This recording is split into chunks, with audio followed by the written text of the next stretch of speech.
Wake up, gamers, because you're listening to the Big Think Dimension with Dan and Bob Video Games. So it's an emote, and it's Banny in a Bane mask. Please stop. KZ Excellent. I'm optimistic about things. And Mr. Feel. It's not Feel anymore, it's Dunk. Here on GigaBoots. Feel? Yes? Let me start this episode of Big Think by apologizing because I did not remember the end of Curse of Darkness as nothing but 19 floors of nothing but a hallway. Yes, I knew that this is how it would go. Shout out to episode 8 of Big Think Dimension, in which I made fun of Feel because he said, I don't know, there's a long hallway, and then I cried and then stopped playing. Yeah, I can't believe that final area is just one hallway. I'll cop to it. I don't remember it at all.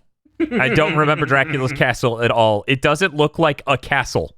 It doesn't at all invoke that feeling. It just feels like a hallway. Dracula's sewer. Dracula's that sewer segment where you fight Mr. X in Resident Evil 2. Or fucking Castlevania American Wasteland. It's insane. And I'm exaggerating slightly, but it really is like 5 or 7 floors of the longest hallways they can make nonstop.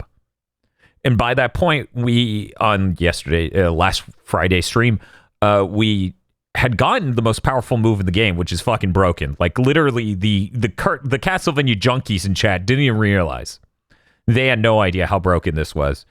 It could kill any enemy in one use. They're so afraid of how strong we were by the end of that Curse of Darkness stream, which we were like level 71 by the time we finished, which is way over what you would normally be. Yeah.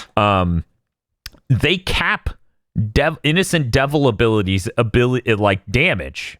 They cap it at 100 on bosses, so that way you can't just break Dracula over your knee. Which pissed me off a lot, actually. I was like, game, I did not grind for an hour for you to bullshit your way into balance. If you wanted to be balanced, you should earn it through balancing correctly. No, that thing's a devil power. It just can't do enough or can't do more damage to Dracula. Sorry. That's fucking horseshit. And I was like, well, maybe it's because it's like evil, because it's this innocent devil. You know, it's the JoJo stand. Yes.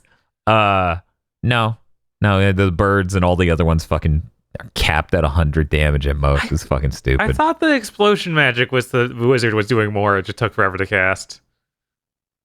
Yeah, I think the explosion did, but that thing is absolutely nuts. But God. Anyways, Curse of Darkness is a game with more money than Lament of Innocence, but still nowhere near enough. It has a lot of cool systems, but let me tell you, man, the top end of that game scaling when it comes to damage and abilities and everything else, weapon crafting, armor crafting, it does its best to piss me off. It's just like, here's the best fucking sword in the game. No, it doesn't have a holy attribute. No, it's not amazing in any remarkable ways. Let me be strong. It's a lightsaber though. That's cool enough. Right? That is cool. It's a pool noodle. Yeah, it's weirdly wobbly lightsaber. It's very funny. And you spin wildly while using it, so that way you could be Wacky Arm Inflatable too, man. Yeah. It's just a bunch of stuff like that, where it's just like the best armor of the game sucks to make because of these reasons. Yeah, it's absolutely nuts. They just don't have a claim Solias in that game. The most powerful thing in that game seemed to be a joke weapon that has a 3-hit combo that is just square 3 times, and all he does is punch 3 times. Everyone in the chat lost it at this thing. Like the Castlevania junkies, Silvermane and Rustickenberg, were mostly floored that this thing was this powerful because no one expected it. It's just a Tonfa, but it has holy attribute. So it's doing 200 damage per hit in the dumbest 3-hit combo in the world. But God, is it powerful. It's probably the most powerful weapon in that game. Unfortunately, we turned it into a Gatling gun. So we never get that weapon again on that save file. Yeah, there's not even New Game Plus to force it. There's no New Game Plus in this fucking game. real bad. They made several critical problems at the top end of this game, scaling for crafting systems and other things that I did not remember. And then Dracula's castle is just insanely long hallways. It's real weird. Real weird. Also, Infinite Corridor. Could have assumed it was something real cool. Upon reflection, it is just dingy hallways. Yeah, it's completely unremarkable. A lot of Curse of Darkness is dingy hallways. Yeah, that's fair. Like early on, they have some really cool environments. Like, I think they have enough variety where it fires neurons for me. But by the time you get to the Infinite Corridor, you're like, okay, I've seen enough of these hallways. They don't even have anything cool happen in the Infinite Corridor. No. I completely understand why I completely forgot about it. Yes. It was such a weird draw for the cartoon. My brain stopped remembering the plot at that exact point. Like, you go to the Infinite Corridor, and the moment you do, my brain just stopped remembering. Because, and I shit you not, KZ, when you experience this game, you can tell the CG cutscenes are retrofitting plot to the gameplay. They're like retrofitting why you go to an area and what that area is in a way that's so bizarre. That is the time of the game where it starts teleporting you around the world to make the cutscenes make sense. A lot. It's actually, really bad. in a way that's really jarring.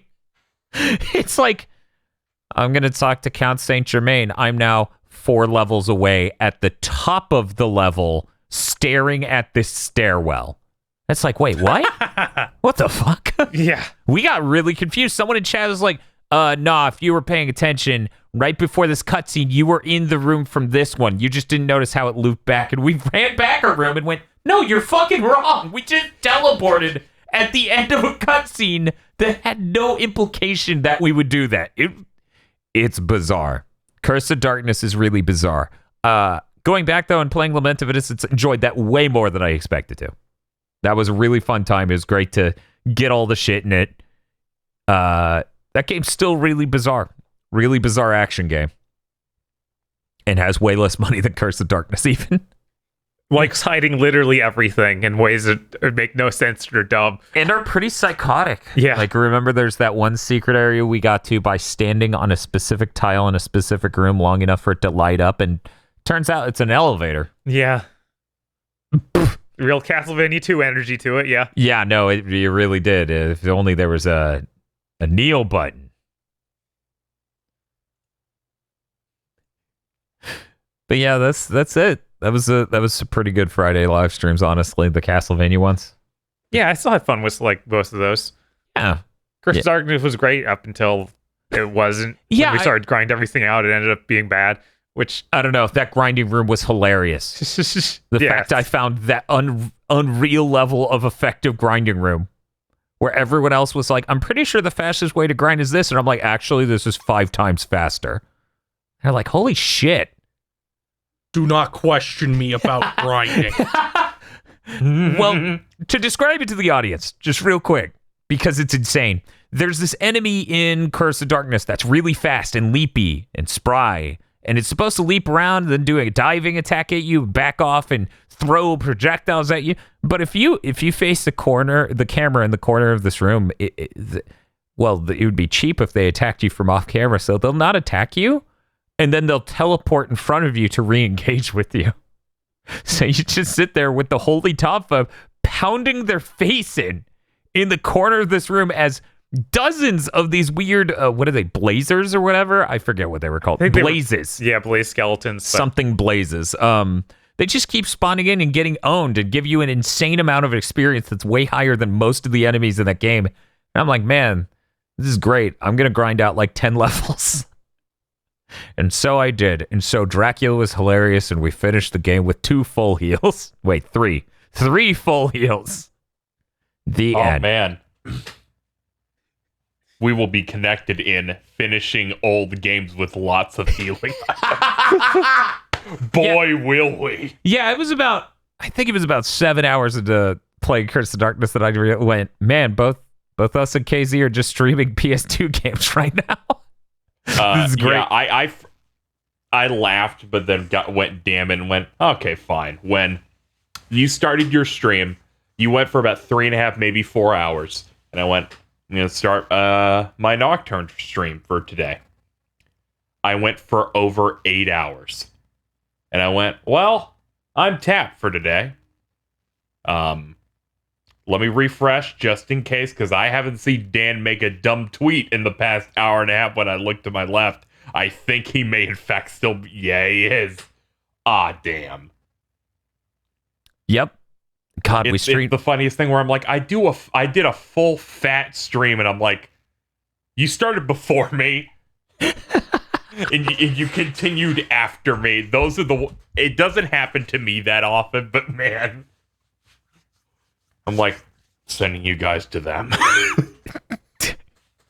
They've been going for 13 and a half hours. And they won't stop, which is disgusting. And I'm like, I checked in there, and they're like, yeah, we're going to get this item. And I'm like, oh, shit. They're gonna get everything. Yeah, that sort of happened. Oops. Yeah, it was a Lament, definitely. Yeah, we streamed for...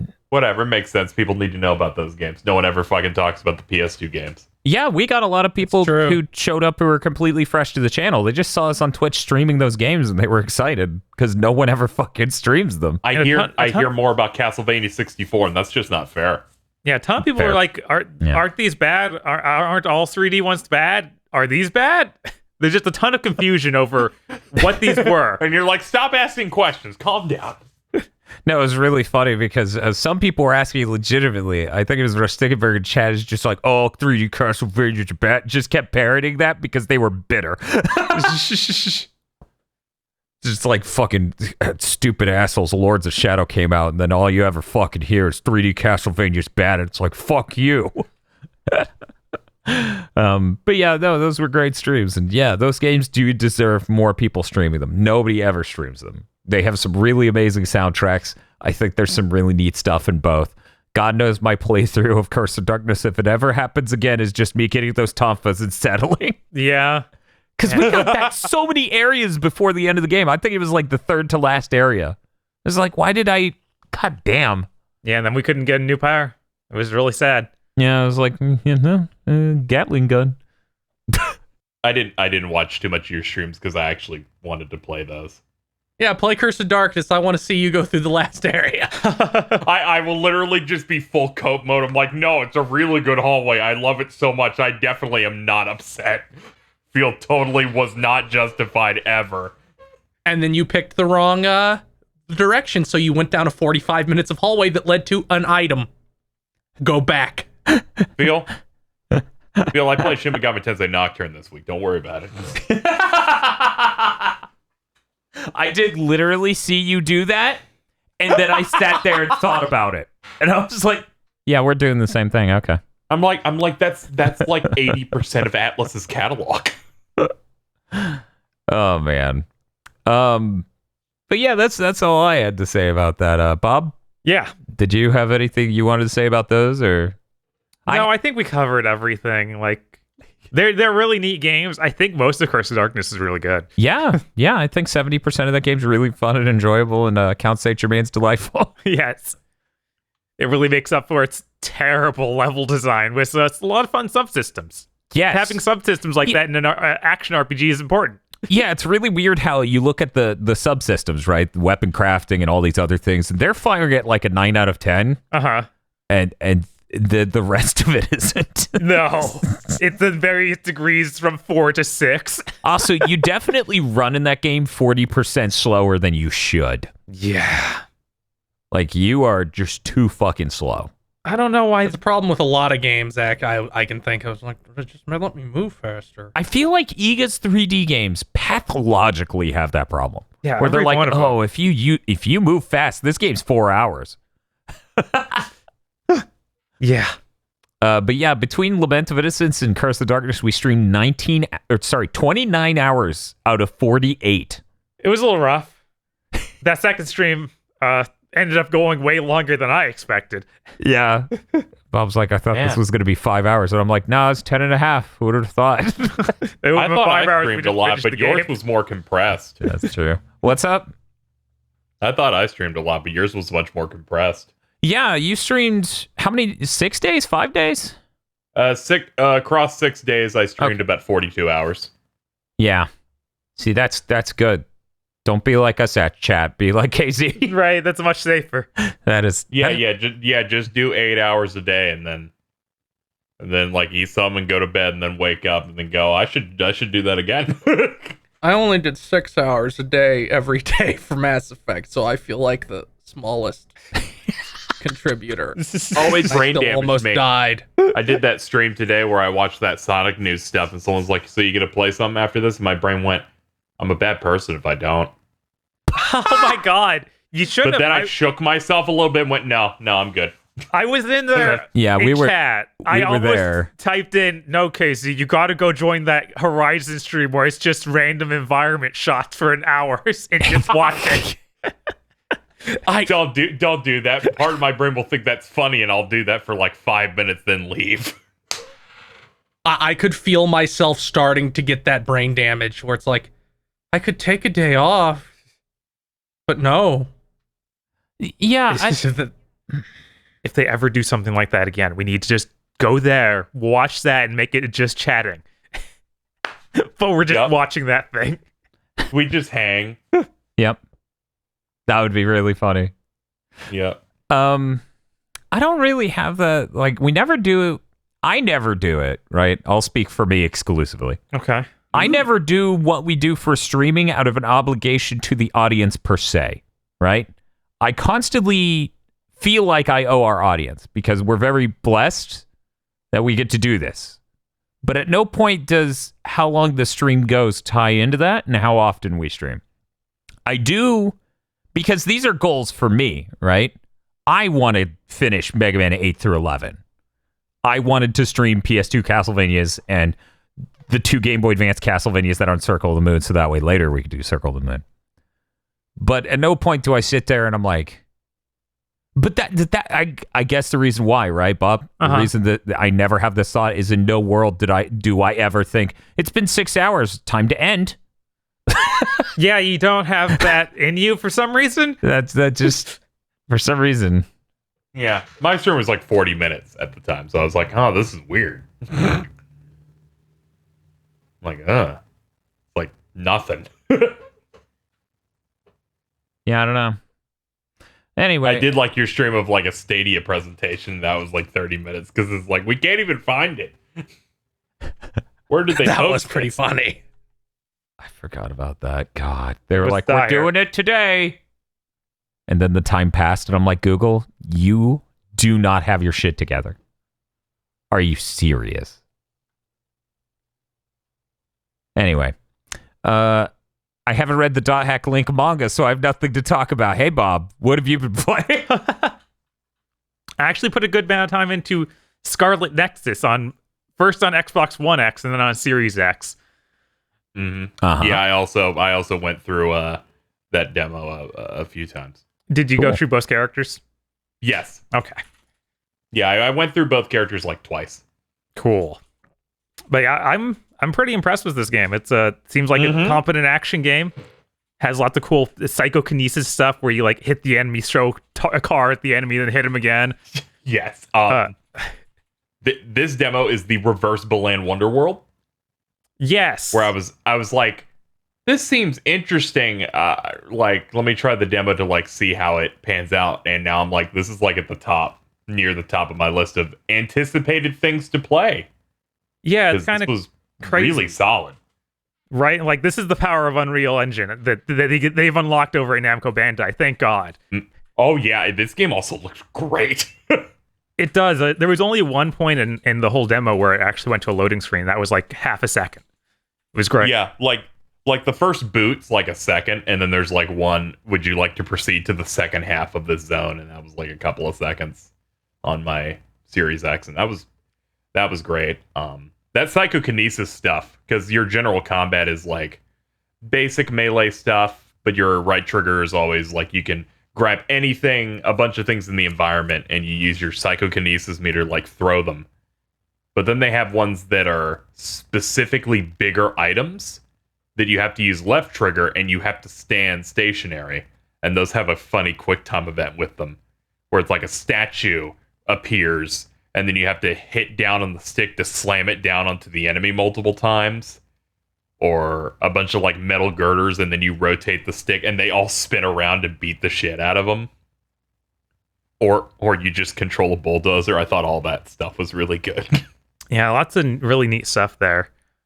And it has a mechanic where you like borrow powers of your allies, so you don't get to actually play as the other people on your team, but you do get to use their abilities. Like a dude has teleportation power, and you literally like, oh, I activate with him. And then when I attack, I'll teleport right next to the enemy before attacking. It's like, oh, that's cool. And it also turns your dashes into teleports and lets you air dash. Oh yeah, you also got the dude that's just use my power when the big enemy is about to hit you. You are invincible for a few seconds. Right, and I think the coolest part of that is the RPG mechanics around it, where it's like, hey, as you develop the relationship with this character, you'll get more moves. It's like, yes, good. And then there's a skill tree called, I think, the brain chart. Yeah, it's like yeah, it's something like that. Like the brain sphere, because fucking the messaging system's called like brain talk. Yeah, which is real dumb, but whatever. Brain talk is funny. Yeah, like whatever. Whenever you're taking someone's powers, you get like tentacles and stuff on your back. I did notice that. It's all weird and wacky.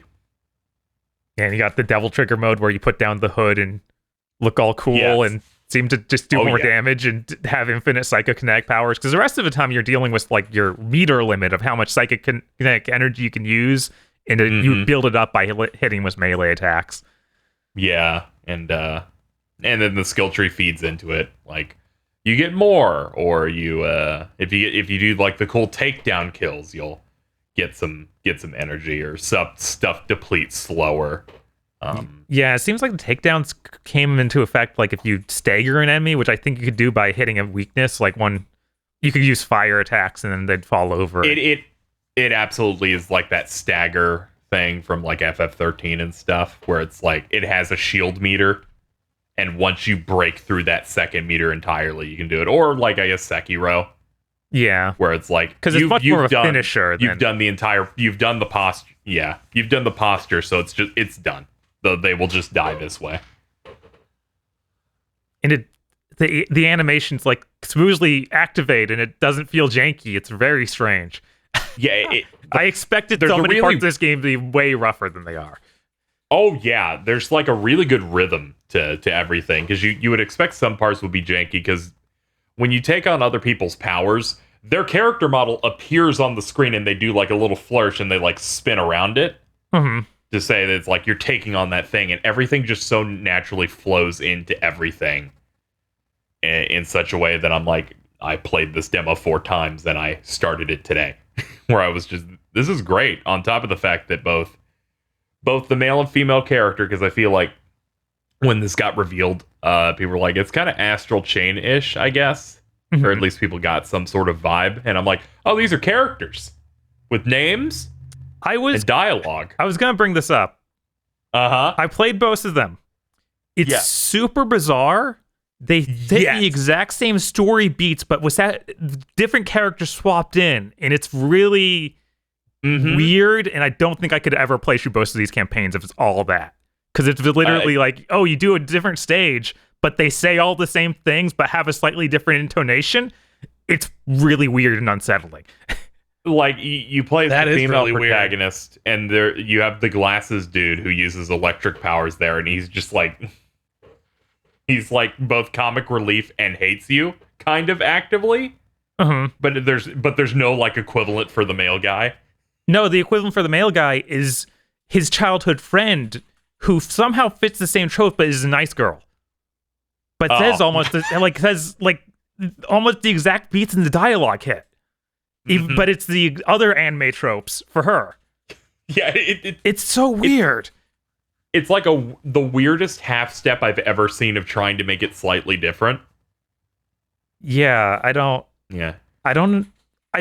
feel like if you're gonna do this, you should go all in and give me a really different experience, because now I'm just like, I'm not going to play one of these. And the girl has Orihime power, so it's already like, maybe I don't want to play that. Oh yeah, because I was going to point out they're both very, very different. Where the male character's standard sword attacks, but then the female character literally uses Orihime's like little flying things for combos and is more of a range character, which can get satisfying when you do the full thing and they just spin around you. Especially when you get like the lightning powers and you're just ripping through things, armor and stuff. Right, like she has some teammates to give her cooler powers, like the high speed teammate who lets her just like freeze time. Yeah, I played her first, so it felt I wasn't 100% all in on the game at first for like the first couple minutes because I'm like, it's hard to get in, and then you play as the male character and it's so easy because it's sword guy, and they made a decent enough sword guy. Yeah, whereas sometimes her combat feels really weird. Like it has the triangle button or the Y button in this case doesn't feel like it consistently activates the move, where it always does with the dude. So I don't know what's going on with that. Yeah, it's because all her stuff is like weird range, and him it's just he will spin a sword, and I feel like there were more situations where I was spaced out enough from the enemy that it was hard to get in initially, until I started learning to really aggressively throw things at the enemy and do the follow-up. Because if you throw something with telekinesis and then immediately hit attack, the game like auto pushes you forward with a special like follow-up attack animation. Right. And that's what you have to do when it's like, I'm going to stay away a little bit. And I think it's a little bit harder with her because she's the ranged character. But yeah, no problems with the main male guys. The combat felt really easy to just jump into. But yeah, that's all I really had to say about Scarlet Nexus. I'm super hyped for it. Are you picking it up at launch? Yeah, I think so. Okay. Like Yeah. because this is like Game of the Year contender for me, honestly. Like it's got a really cool style to it. It has less presentation for its story scenes at times, but does something cool with them to hide it. Because usually a game will do like portraits only and static screens. This has that, but what they'll do is they'll put in a cool static-y frame that moves around and zooms everywhere, and then they do cut-ins of the character models where I'm like, this is what you need to do if you're ever not going to make these characters like move around in a scene. It feels like an enhanced version of those Tales of skits. Yeah. But then they actually have real cutscenes like after you finish a mission, and it's like, oh, this is actually like animated and stuff. But yeah, I just wanted to at least mention that part. But yeah, this was a really impressive demo. Yeah, I was going to say everything Bob's been saying about it really made me light up, right? It sounds like exactly what I hoped for when I saw that trailer. Right. Because when I look at the trailer, I'm of two minds, right? One is seeing the stuff, getting excited, hoping it's a game I want. And the other is knowing games that have come from publishers or developers in the past and what it might be like and whether or not that's, like this game will maybe run poorly or this game will probably be this Demon Souls or this other type of thing. But as more information came out, I'm like, this could be good. Bob tries the demo. He starts talking about it. I'm like, thank God. Like, I'm so excited. One thing that, this is going to sound weird, but blew my mind was like, thank God. You look off in the distance and there's like an environment built out. It looks like we're in a full world. Yeah. So, there's no collateral damage here at all. So wait, you're telling me you played a game that wasn't just hallways? It wasn't just hallways. It wasn't like, oh, nothingness out there. And there's also reasons to explore, because there's like parts with like little things you can gather. So it's like, I noticed that something fell on a fence, so it had a small little bump, and I could jump and air dash through it, and I found a bunch of stuff.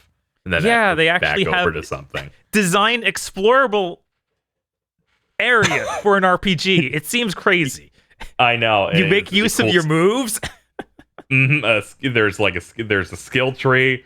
There you have instant messaging with all of your characters. They give you like a party of 5, even though your limit's 4, so you can swap people out. Yeah, you can. Like everyone has their own equipment. Users.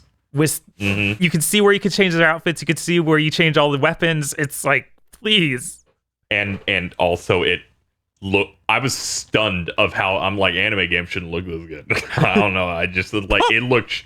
I was playing it on Series X. I'm like, this is sharp as hell. It runs great, and its loading is almost on par with Resident Evil Village on PS5. Did it have the lighting thing where it's like the lighting's so good that it makes it look weird because it's like anime people? Not really. I didn't really get that feeling. Yeah, it didn't have that. It is funny that you have these cool anime characters, and then you have the enemy types in this that are like weird monster things that feel like they're from a different art style in a way, which kind of works with their otherworldly thing. I think they're called other things in this. I think they just call them others. It's very anime. Yeah, it's very strange. I was gonna say this game runs on Unreal Engine, right? Yeah, it's Unreal Engine 4. It's like, oh man, thank God Namco figured out how to use it. Yeah, no, it's if really. Tales is this good, which everything looks like it will be. Okay, That's pretty exciting. I'm really God elated. This and Arise this year. Fuck. Yeah, I'm super excited. Japanese studios getting on for all this Unreal Engine 4 stuff, so they could just make some good ass fucking video games. It feels good. It's really heartwarming. Yeah, it's like finally, please just let them make a game. Don't worry about all this other stuff that's holding them back. Yeah, I was kind of, I'm gonna skip ahead to news, but I was kind of heartbroken when Triace made that announcement. Yeah, that hurt. I was like, Triace, I just want you to make games. No, we need to make an engine because we can support next gen faster. It's like, what are you talking about? There's one 70-year-old, there's one 90-year-old mummy in charge of this who's like, but we won't own that engine. We better make our own bullshit. The Fire engine isn't going to support the PS5. What are we going to do? There are no other engines. We'll make our own. I was gonna say, when I read that news, I'm like, it's the same thing as the Falcom thing, which effectively is, we know this engine though. We're old. We know this engine. We don't want to learn a new one. In Falcom's case, it was literally like everybody under like 40 at the company was like, let's switch to Unreal. But the executives were like, no, that's like 6 or 7%. That's so insane because look, being Scarlet able to make a Nexus. game much more easily. Putting Scarlet doesn't Nexus save you money. to the next game from them with their own engine will be a joke. An absolute joke. Yeah, I don't. It's absolutely fucking ludicrous. In no world do you make a game faster because you're making a new engine. That is the opposite of how that fucking works. There are countless stories in the game industry of, and then we couldn't make shit for our game because our engine wasn't done. I always love hearing that about Destiny. Yeah, the Destiny thing's even more insane, and man, that Unreal Engine 5 shit looks really good. Because I wish we had details on the level for Final Fantasy 15 that Destiny had, which is like, we wanted to change a rock in Destiny, so we had to set it up overnight it, and then maybe it would have rendered the rock in there. Yeah, because for people who don't know, they pre-baked basically every light in Destiny, which means it has to take forever doing it.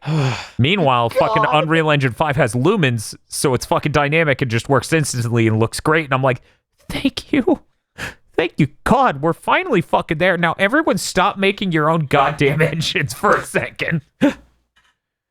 Well, you know, Dan, that thing I've never used and know nothing about can't possibly have any useful features. Oh, you're right. You're right. Our current employees don't want to learn it. We're going to ignore the fact that if we got them to learn it, every new employee we could hire with a prerequisite know how to use Unreal, so they would come in ready to go. I have a hard time believing that any employees are like, no, well, let's make our own. Yeah, I feel like making your own isn't easier than learning a new thing. And guess what? Guess what has more documentation and has been used to make more games in different genres with different gameplay than anything ever. Right, exactly. I was in the Bethesda mindset of thinking when they talk about their own engines as they're never making a new engine, they're just slapping more shit onto an old one. So they are 80% there of knowing what it does and how to work around it, because it's the same thing, only now it can go up a resolution or something instead of we're making it from scratch. which is implying Bethesda ever got anywhere near 80% no on what the engine could do. Yeah, I know. I'm talking. And I started Bethesda, then moved on to other people.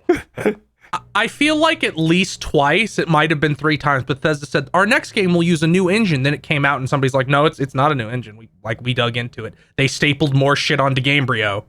Yes, and then Todd Howard's like, Starfield has the biggest engine update yet since Oblivion. Okay, but it's still that engine. I haven't seen it. Whatever. Scarlet Nexus is pretty good. Yeah, Scarlet Nexus is great.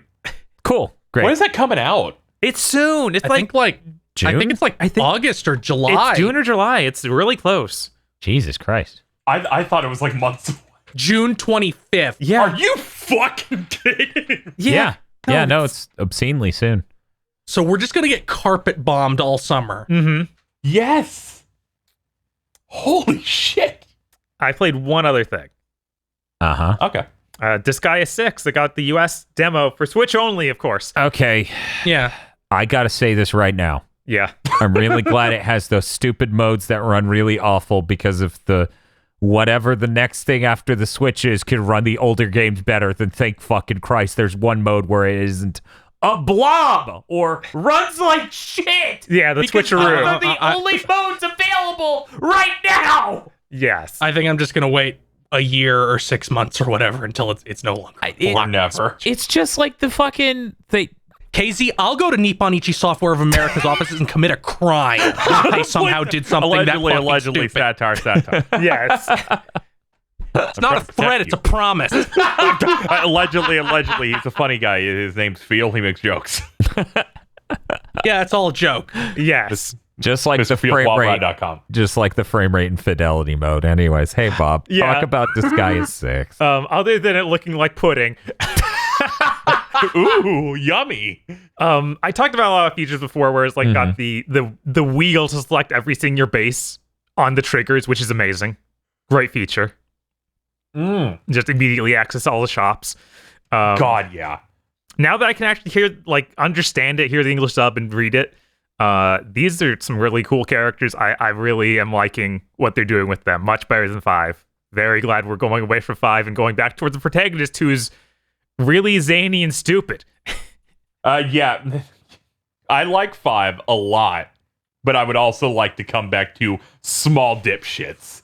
Yes. Yeah, Killia was really boring. Like, it's not like a character that looks like that has to be boring, because I don't think the guy from 2 is. Right, I was thinking back on 2, because of like that 2 is the last one that I didn't like the protagonist as much, but even he had enough going on that made me like him more than Killua. It's funny because he was really fucking stupid, so that was something. He also a fist user? I feel like Killia he was also a fist guy. Yes. Yep. So this is fist user redemption arc. This zombie can punch dudes. Oh my god. One downside to searching the 3D graphics has been every move. You know how some of them used to not take you away from the main field? You would see the move on the field, like they do the triple punch, and then it actually happened right there. You just whack them. Yeah. Yeah. Now all of them go to the no budget dimension where you hit the enemy. Oh. Yeah. It's lame, and it's like, oh man, I'm gonna be skipping these a lot more. Not. Yeah, it's like you did cool poses and stuff, but it loses a lot of the effect when I have to watch this full thing, and it takes it away from the whole area. You should save the dimension for when you're doing like a cool move. Yeah, no, put the highest end stuff up there. Cool, whatever. But yeah, every move. Like I'm fine when it's like Laharl's gonna jump on the meteor and then laugh while burning to death, but not when I'm gonna punch him once. I'm gonna do Boulder Crush, the lowest level axe move. Oh my god! Oh, this is really hitting me now. When it's like, that's literally every baby shit move. Mm-hmm. And they try to do flourishes to make them cooler, but it's still like, no, that's still the bad move. Yeah, why? You're like annihilating the pacing of your own game. Yeah, they made it easier than ever to skip them. It's like you can hold the right trigger and you'll just hyper speed it, or you hit the button to just fully skip the animation. But it's like, well, at that point, why is the animation there?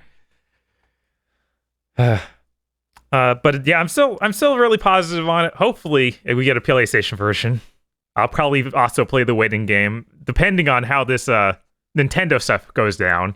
And just as a reminder to people, in Japan, they get a PS4 version. Yeah. Yeah, it exists. It exists for... I don't know what fucking stupid not worth it deal they fucking took for this. I mean... But it's like, oh, we'll show you in a direct twice. And this is like... There's another layer to this where it's like, Disgaea has always been on PlayStation. Yeah, it's definitely a PlayStation lead platform sort of game. And it to me, it feels like the Tomb Raider deal, but even more psychotic.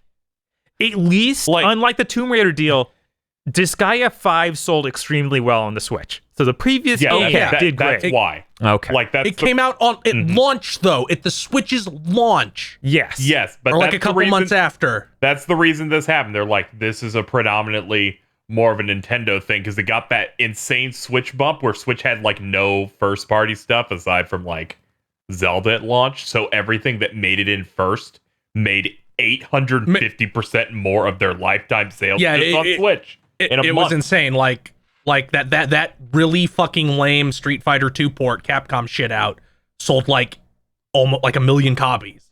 That's unfortunately poisoned them, and now we're in this situation where we apparently just Nintendo can trick them into a deal. Yeah, I sure hope that was the case. We'll give you $15,000 if you make it exclusive. Nippon Ichi Software of America is like consistently the most poorly managed company in the industry, almost, with like the people in management consistently making the worst decisions imaginable. Look at the products they bring out and how like some of them are falling apart at the seams. Which I assume they're doing a little bit better. I haven't heard people angry at them recently. Yeah, Ys 8 helped a lot when it's like, oh, we didn't know we needed editors.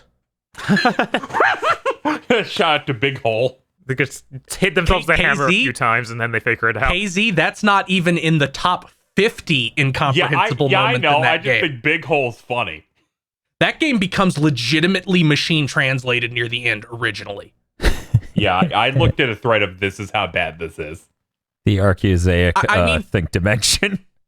When you have to patch in a new dub, something that has never happened before, you tend to look at your decisions a little bit hard. The voice actors were very nice. They're like, actually, I think this is a good thing. I can give it an even better try this time now that I really know the character. now that the things they're saying like are sentences. That is definitely not what they said, but they thought that. I just realized there's one thing we forgot to talk about, Dan. Oh, what's that? It was a certain McDonald's meal. Oh, also my pizza. God. We also have to talk about the pizza. Have to talk about the pizza. Okay, let's do the pizza first. As you recall, Phil at the end of the last big thing to mention said, we're going to try out this taco pizza for Papa Murphy's. And listed every ingredient, and I thought it was delightful. The beef taco grande. Yes. So we tried that. I didn't eat that. Me, Bob, and Phil tried that. We're going to go with Phil's opinion first. Phil, what? Give me the skinny. What did you think? I thought it was too sweet. I didn't really like it. Okay, I can totally see that. I put hot sauce on mine ultimately. Yeah, that might have helped. I didn't put like hot sauce on it. It's like, okay, you have the tomatoes, that's salsa, and I'm sure it's like jarred salsa, which of course has sugar in it. Yes. Then it has mixed onions on top of that, and it has mozzarella, and mozzarella is kind of sweet.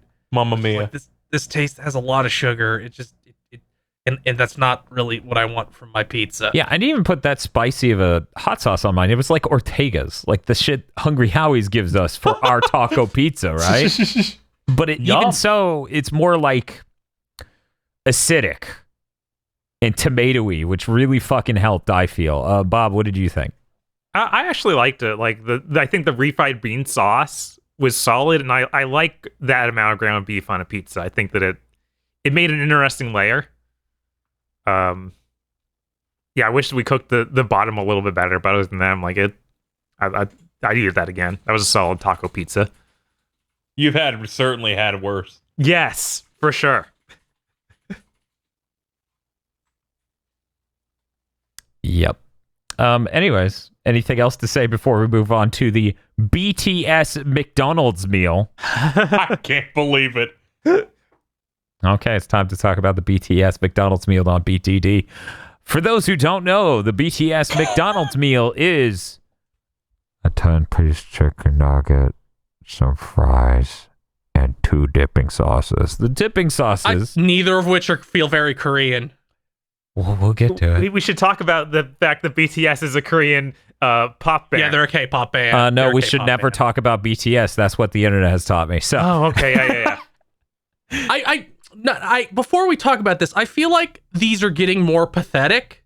well, Like, let me the Travis Scott talk. meal. Let me explain before we do that. Okay. Sure. So we got these 2 dipping sauces. That's the whole thing that makes this a unique meal. Yes. Because That's what they as we just said, the meal is currently a 10-piece chicken nugget and fucking fries. Don't forget it has a drink.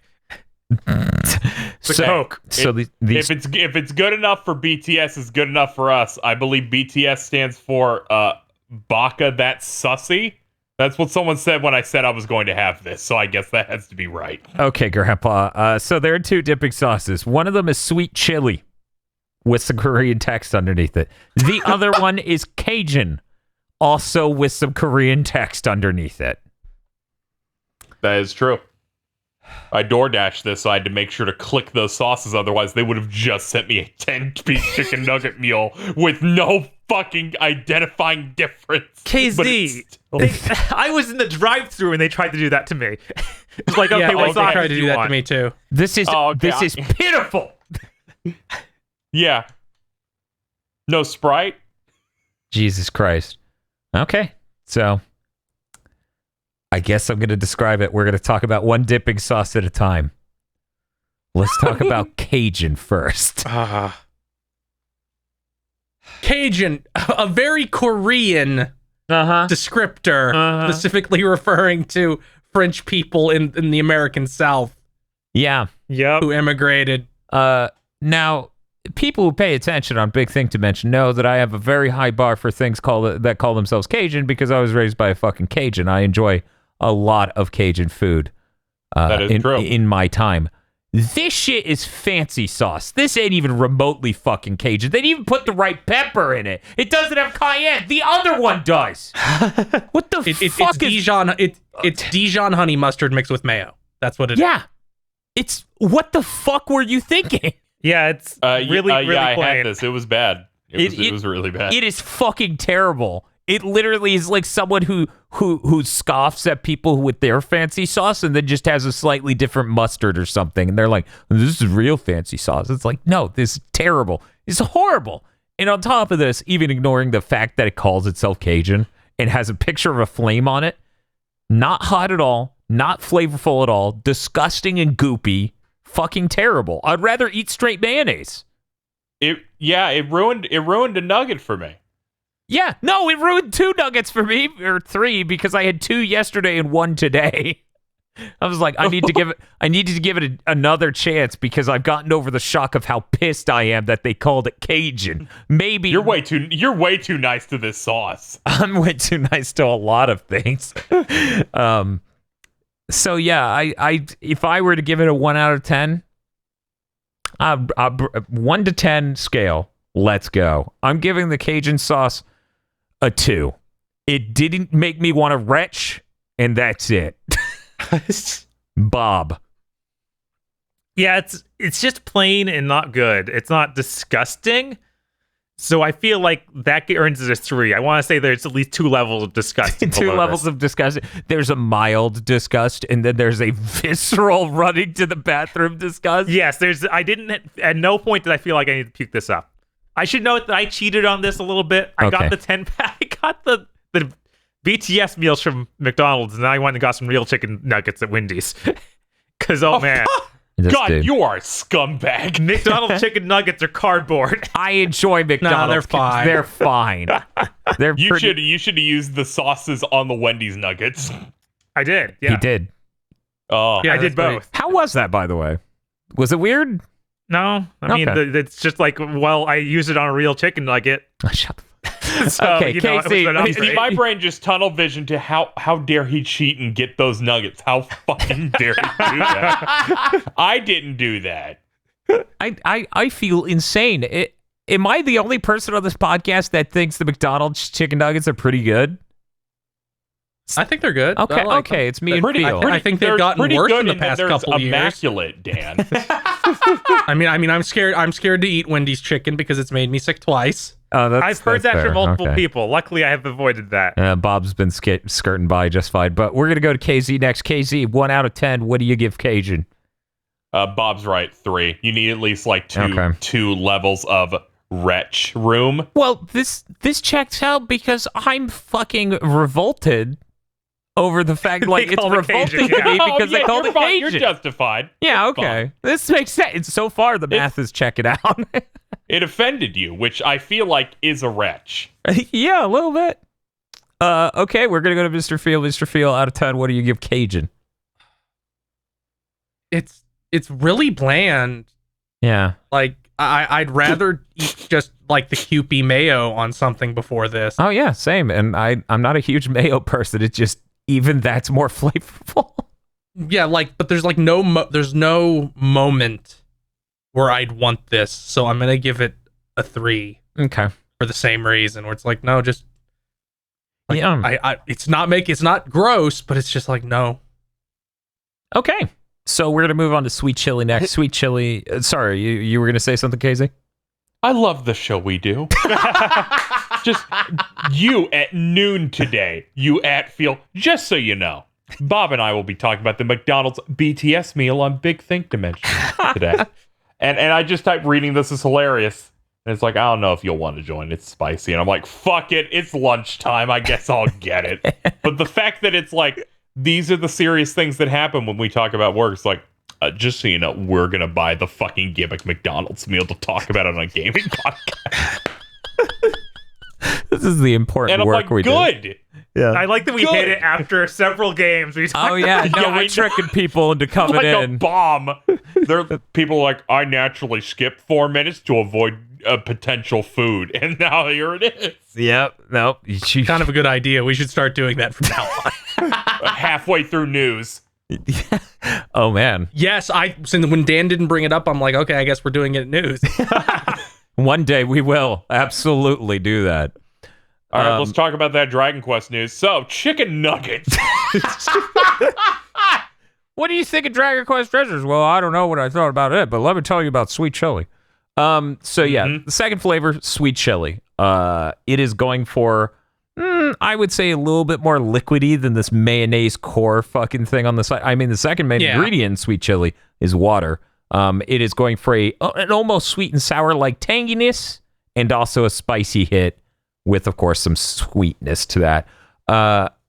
We'll open the floor to Feel first. Feel, how do you feel about it? What are you thinking?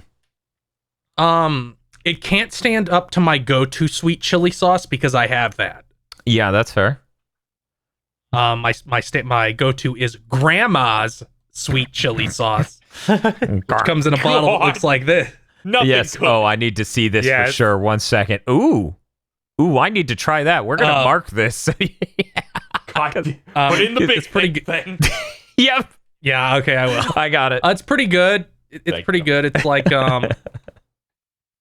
it's what I eat like egg rolls with, Yeah. stuff like that. Gromp. It has like a more like this is less the McDonald's one is like less balanced and it has a much harsher like sourness. Yeah. Okay. While the one I like is like much more it's more heat and more sweet Okay. and a little bit less sourness. So this one isn't terrible, but I definitely would never pick it under any circumstances over my go-to. So Okay, we're gonna go to Bob. What are you thinking here? I'm not that hot on it. It's better than the other one for sure. yeah, But it hits the level of like fine.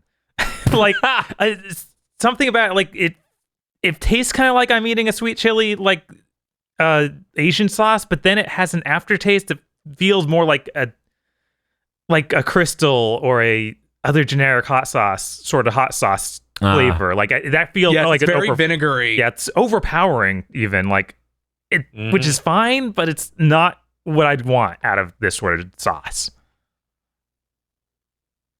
Okay. KZ? Now you'd said spicy stuff, and it made me scared for what would happen here. You know, Yeah. like it might be too much for me. That's why I bought a McFlurry with mine. However, McFlurries are great. All right. And then I went through this, and it wasn't bad at all. But in terms of taste, it was bad. I did not like it was way too, like, just like you said, vinegary. The aftertaste I did not like. Where I'm just like, I'm experiencing this once, I'm done. like I can't. This will ruin the meal. You're ruining these nuggets. These wonderful 8 out of 10 nuggets that can't compare to the 10 out of 10 at Wendy's. I got some Wendy's honey mustard sauce too, and it really drowns these. Really? This is really fucked up. You're like, I will buy an average meal and then I will fucking have fucking the souffle that comes from Wendy's. Jeez. I'm going to be honest. I'm really positive on the sweet chili sauce. As a person who eats a pretty large amount of chicken nuggets, I guess, because it's, I don't know, I guess once or twice a month. I don't know. Easy. Just pop them. Yeah, the chicken nuggets are really incredible. Yep. I don't ever use dipping sauce. I've talked about that on this podcast before. I'm not a dipping sauce person. I almost never dip my nuggets. That doesn't mean I haven't tried all these sauces before. I actually have. I'd prefer to eat a dry nugget. This sauce I actually really enjoyed. I think it brought a nice amount of flavor to it, and I like the flavors it did bring. It also had cayenne in it, so I like cayenne a lot, so that came through a bit there. Temporary? Are these sauces temporary? Will they just like disappear forever after a week? And then 20 years from now, a fucking cartoon for adults is going to make a joke about it, and everyone's going to go, I remember the BTS. Yeah, they're insane people that don't leave their house will jump up on a table at a McDonald's and jump up and down and go, I want my BTS sauce. Give me my saucy sauce. Yes, that's what they'll say. I think this one's really good. I think it's solid. I wish they would carry it more often, but I totally see where Feel's coming from with, if I had a preferred brand of sweet chili sauce, it would probably not compare, right? It would probably not be the shit you get at a McDonald's. For free with your nuggets. Yeah, exactly. And I should have got the McDonald's barbecue sauce just to be like, put it to the test. I don't think McDonald's barbecue sauce is better than both of these. I disagree. Yeah, I think of course Travis Scott would know. I think this sweet chili is better than barbecue sauce. But if I had to put one on my fries, I'd put the barbecue sauce on my fries. And then drink some Sprite. No, I'd drink some Sprite. Sweet chili. Oh, man. Also, I couldn't disagree with Bob more. I am also not a fan of the honey mustard over at Wendy's. I'm not a fan of most dipping sauces. Mm-hmm. The one I'll tolerate for a single nugget is ranch from McDonald's. I'm the most boring condiment person in the world. Yeah? And sauces. Yeah, I just use ketchup. I don't care. We have like 8 hot sauces just sitting out. And I need to never meet you because you'll just kill me. Drink this. Dan, why is this so red? It's cheer wine, I promise. Drink it. No, I'm just afraid it's like, can you fucking replace like a thing of ketchup with one, and then I'm like, I'm dying. You're like, I gotcha. I'm going to replace the ketchup with banana ketchup, and he's going to go, this is too spicy. And I'm like, KZ, it's not the spicy one. And he goes, wait, it gets spicier? I'll start gagging. You're like, what? Oh, do you not like bananas? Is that a thing? No, it's too much for me, so I'm just gagging over the heat. Oh, okay. Gotcha. Bananas are good. Banana bread's real good. Banana bread is probably the best thing you can make with bananas. Oh, wait, banana pudding. For some banana bread. Banana pudding's right over there. Never mind. Okay, we need to seal this up. What score are you giving sweet chili out of 10, Bob? I'll give it a 6. It's okay. Okay. Mr. Feel. I'm going to say 5. KZ? 3. Okay. I'm straight up giving it an 8. This is really good. I'm going to be sad when it goes away. I don't really like the sweet and sour they offer at any of these fucking places or most condiments, but this one hit I'm for glad me. you got to win. Yeah, no, it was nice to have a condiment that I enjoyed for once. Because most of the time, here's what happens. I'm coming to Bob's. I need to eat something fast. I get some nuggets. I show up here. I got hot sauces I could put on this shit, right? Most of these fast food condiments are not as good as the hot sauces we have, whether that's Cholula or Frank's or, was it Texas Pete is real good. Most of them aren't that good. And a lot of the time, only if I'm in a mood to drink vinegar. Not saying it doesn't happen. I'm just saying it's not, it doesn't always feel that way.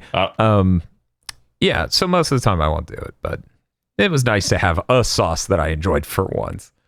But thank you very much for checking out our BTS meal at McDonald's segment for BTD. What else did you play, Bob? Yeah, That was everything I played. That was everything you played. I didn't subject anyone else to Luna. I subjected Eric to Luna, and he said, I think input lag's a myth, and I treat you like a crazy person when you talk about it. And I said, okay. Your TV's probably in soap opera mode right now, but okay. Anyways, one last thing me and Bob need to talk about. Oh, no. And we will be really brief. I don't even remember. Underwear. Well, that's because you're thinking of video games, whereas I'm thinking of video games anime. We watched the full, complete God damn it. Star Ocean EX, the 2002 anime based on Star Ocean 2. Have you played Star Ocean 2? No. Don't. Don't let them know yet, Bob. Okay. You have to build to these things. You have played Star Ocean 2, though, Phil. Yes? Yes. Okay. Many, many times. What if I fucking told you? You know how Disc 2 does its own thing? We're not going to spoil it or talk about it too much, but things change and you go to Disc 2. Yeah. Disc 2 doesn't exist in the anime, and the ending of the anime is them inventing a new villain to fight. Yeah, that makes sense. That's pretty much exactly what I would expect. 26 fucking episodes, all building up. I don't think you understand. It doesn't, like, what you expect is a conclusion when they do their own ending. Right, like an Il Palazzo moment at the end of Excel Saga, right? Right. Where it's like, just like, we're gonna invent a climax to the series in the last 2 episodes. This is like the ending of not one, but 2 different Tristan Newcomb films, where instead of having a real ending, it's just like, ho, ho, ho, check this shout out. It's going to be great. I'm the new guy. I'm very cool. I'm the new guy. I'm very cool and very original. Bob, how else would you describe like the way they just almost... They literally lead into a season 2 that will never happen because of course it won't. Oh no, don't worry. They finished it in Drama CD. I know. Oh, we know. I know. It's insane that they did that. I think that my favorite part of this was looking up the Anime News Network article afterwards and seeing that there was a note in it that said, this anime is loosely based on disc 1 of Star Ocean 2. I was like, that's the most apt description I've ever heard. Yes. 100%. Jesus Christ. Watching that ending with Eric was so great. I wish everyone could enjoy that. Because that guy they invented shows up and he goes, I set you up to do this, and I brought you from here for this purpose. And Eric's like, no. No. Just upset. Was this the anime that you said you found feel that made me almost flip my chair while sitting? Yes, I was like, this should be Phil's new profile picture on Twitter. Oh my God. I shot back and wheezed, and I'm like, if I went harder, this would have flipped fucking forward. This dude's hair is the exact shade that it needed to be to push that button in my brain. Like, it was intense. It was unfortunate. Star Ocean EX is really bad, and at some point it stops being so bad it's funny and just becomes bad. Yeah, that's pretty accurate. Yeah. How many more game animes are you gonna watch? Well, it's kind of like how I've watched almost every live-action adaptation of anime. So, I guess watch that shitty Wild Arms one. I'll watch it too. Cool. Hey, Casey, what you been playing? Ah, shit. Aside from Scarlet Nexus, I played the SMT Nocturne remaster that came out early access last week, but officially came out this week. Before we get into it, I decided before we met to watch a review of it on Switch. Okay. And I want to do a little game. Okay. This got heavily patched on Switch from its Japanese to its English release because people said it was running rough. Now, based on this new version, I want you to guess, what is the lowest number KZ saw on the frame rate? Dan. So you're saying some site out there did an analysis of the frame rate? Yes, this is from, I believe, Nintendo World Report. Did a video with frame time graphs. I'm going to say 21 frames per second for the newest version. All right, feel. 8. Bob. I'm going to go up a little bit. 11. Okay. So specifically, the lowest point is the boss Matador appears very early in the game. And he summons in with an explosion light effect. It drops to 7. Oh my! I knew it. It drops to 7. This animation is maybe a second and a half long normally. It's like 8 seconds. Because it's just like, it's chugging to try and get past it in the same way the fucking Cold Steel games do, even on like PS5 now, because fucking that frame rate's never getting fixed. No, it's fixed on PS5. Oh, okay, because fucking PS4, it was still like... It just brute forces that shit up to 4K 60. But I was like, okay, is that just a freak accident? And then I looked further. When you use buffs and debuffs in this, it drops it to 20. Wow. It drops it to 20 for like a second for that effect. And I'm like, this might be one of the worst Switch ports I've ever seen. It's almost like a 3-way version of the what is it? Predator handshake? The Yeah. Right. Big must. you get the son of a bitch. Yeah, the you son of a bitch handshake. It's like a 3-way version of that where it's switches under performance, memory bandwidth intensive effects, and Unity. Just combining their powers. Yeah. And I'm like, man, people were upset about it not being at 60. They should play on Switch where it's not even 15 sometimes. Like, Jesus Christ. Yeah, I was like, what? For me, I'm like, okay, you bought it on a portable. You kind of know it's going to run a little bit worse. And that's kind of been my default on like every game. This one, I'm like, this is a new level of just... It's a PS2 game. Yeah, I know how. It's so bad. That's so bad. How is it folding like that? But I played it on PS5, so I experienced absolutely no issues in terms of performance or loading, or because also just loading in the Switch version. It's rough. Yeah, everything.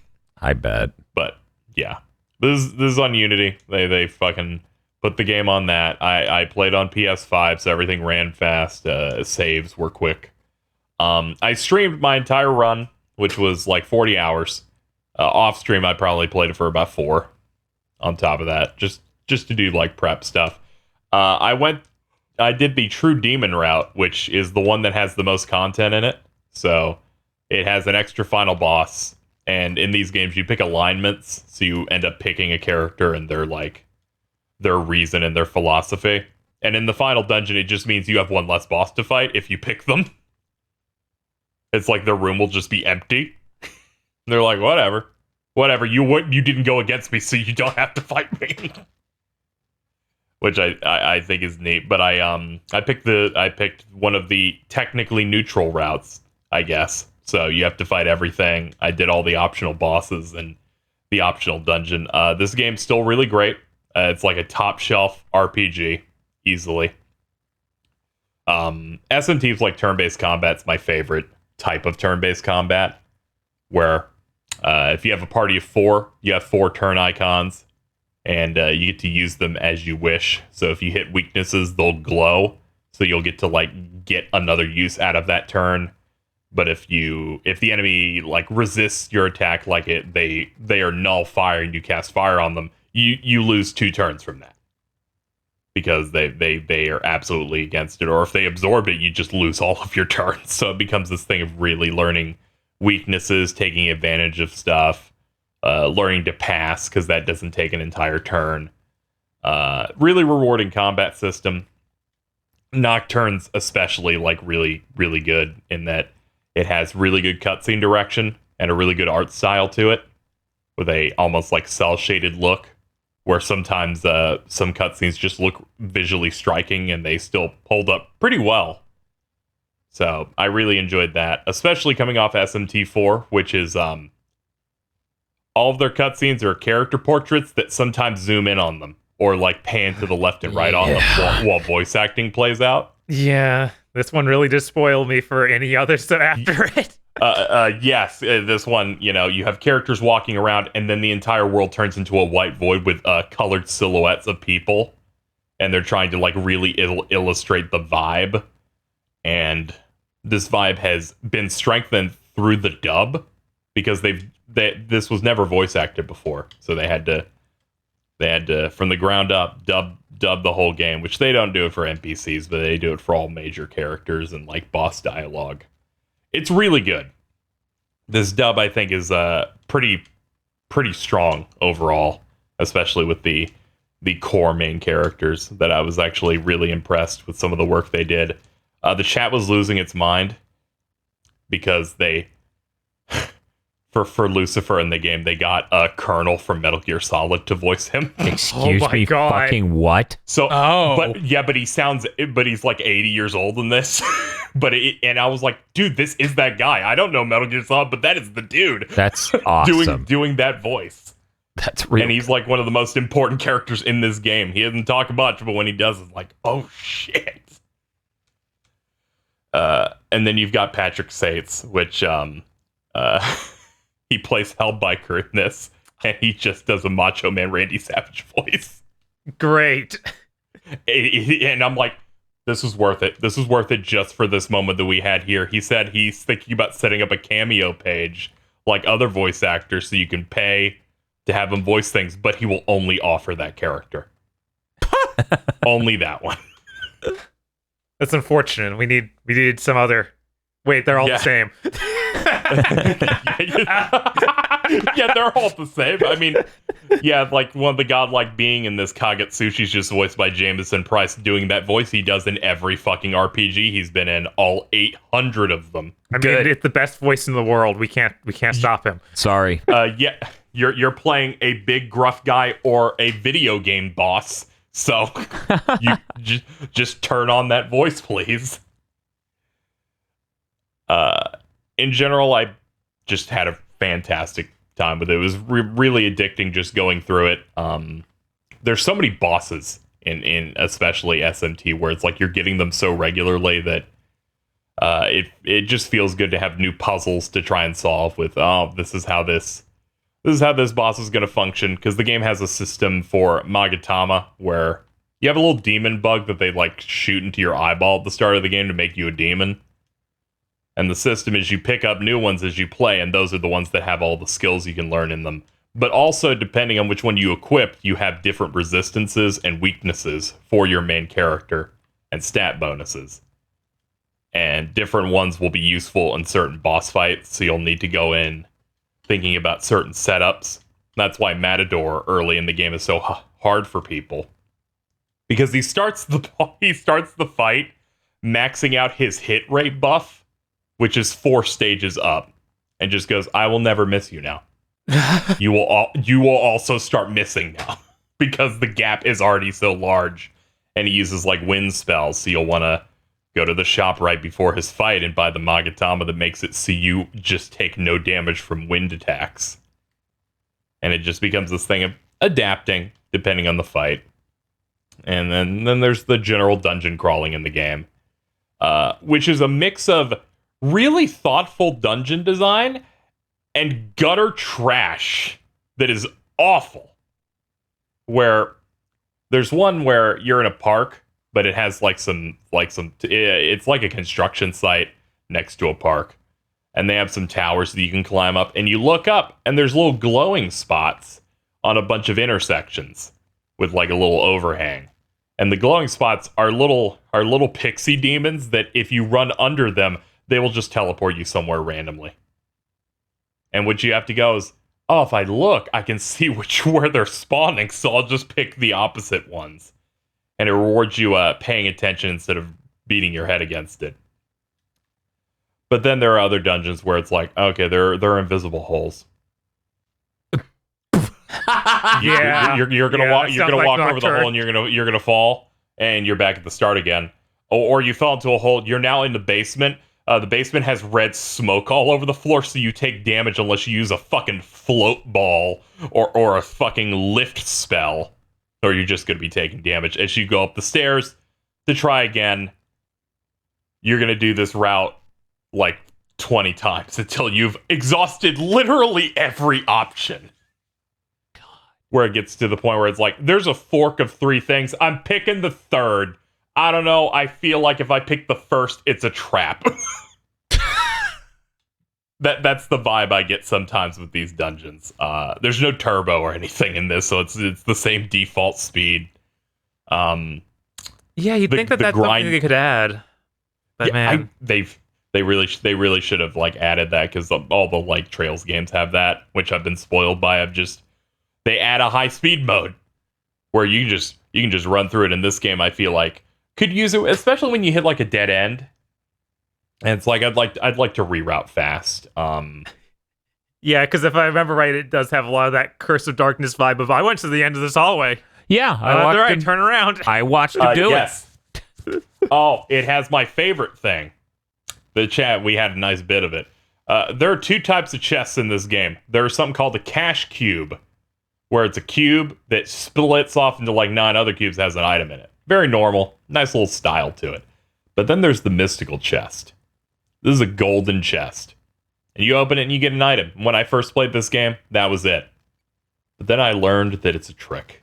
It has a mechanic where randomly it'll have a really good item in it. A better version of whatever item was initially in it. And it's random. Unless you look at the top left of the screen, you look at the moon phase. Oh yeah, moon phase, very important. Yeah, moon phase. And if it's at 8 out of 8 or max, it will always have the best item, which means our bit was, all right, chat, time to run in a circle. And we just run in a circle for 2.5 minutes because we found a fucking chest. Yes, and that would that's also in Digital Devil Saga. I'm moon At least phase. in Nocturne. At least in Nocturne, it has other mechanics related to moon phase. In Digital Devil Saga, it's only for chests. Oh, it does have some other phase stuff. It does have some mechanics in Digital Devil Saga. I think there was something with traversal, and also like if it's like max out. This is specifically in 2 at least. You transform into a super demon where you deal 4 times damage, but your hit rate's really low. Which is pretty cool. But yeah, there's so much moon phase stuff going on in Nocturne, where it's like some abilities are like Bright Might, where it's like at max moon phase you always crit. So maybe get to max moon phase right outside a boss door or anything. But yeah, those chests, a nightmare. We had moments where I found one and I'm like, chat, we're at 7/8 right now on that moon phase. The chest right there. We better hope I'm not going down and not up. Or we're gonna have to go from 7 to 0 and then 0 to 8. And every time I was always going down. God.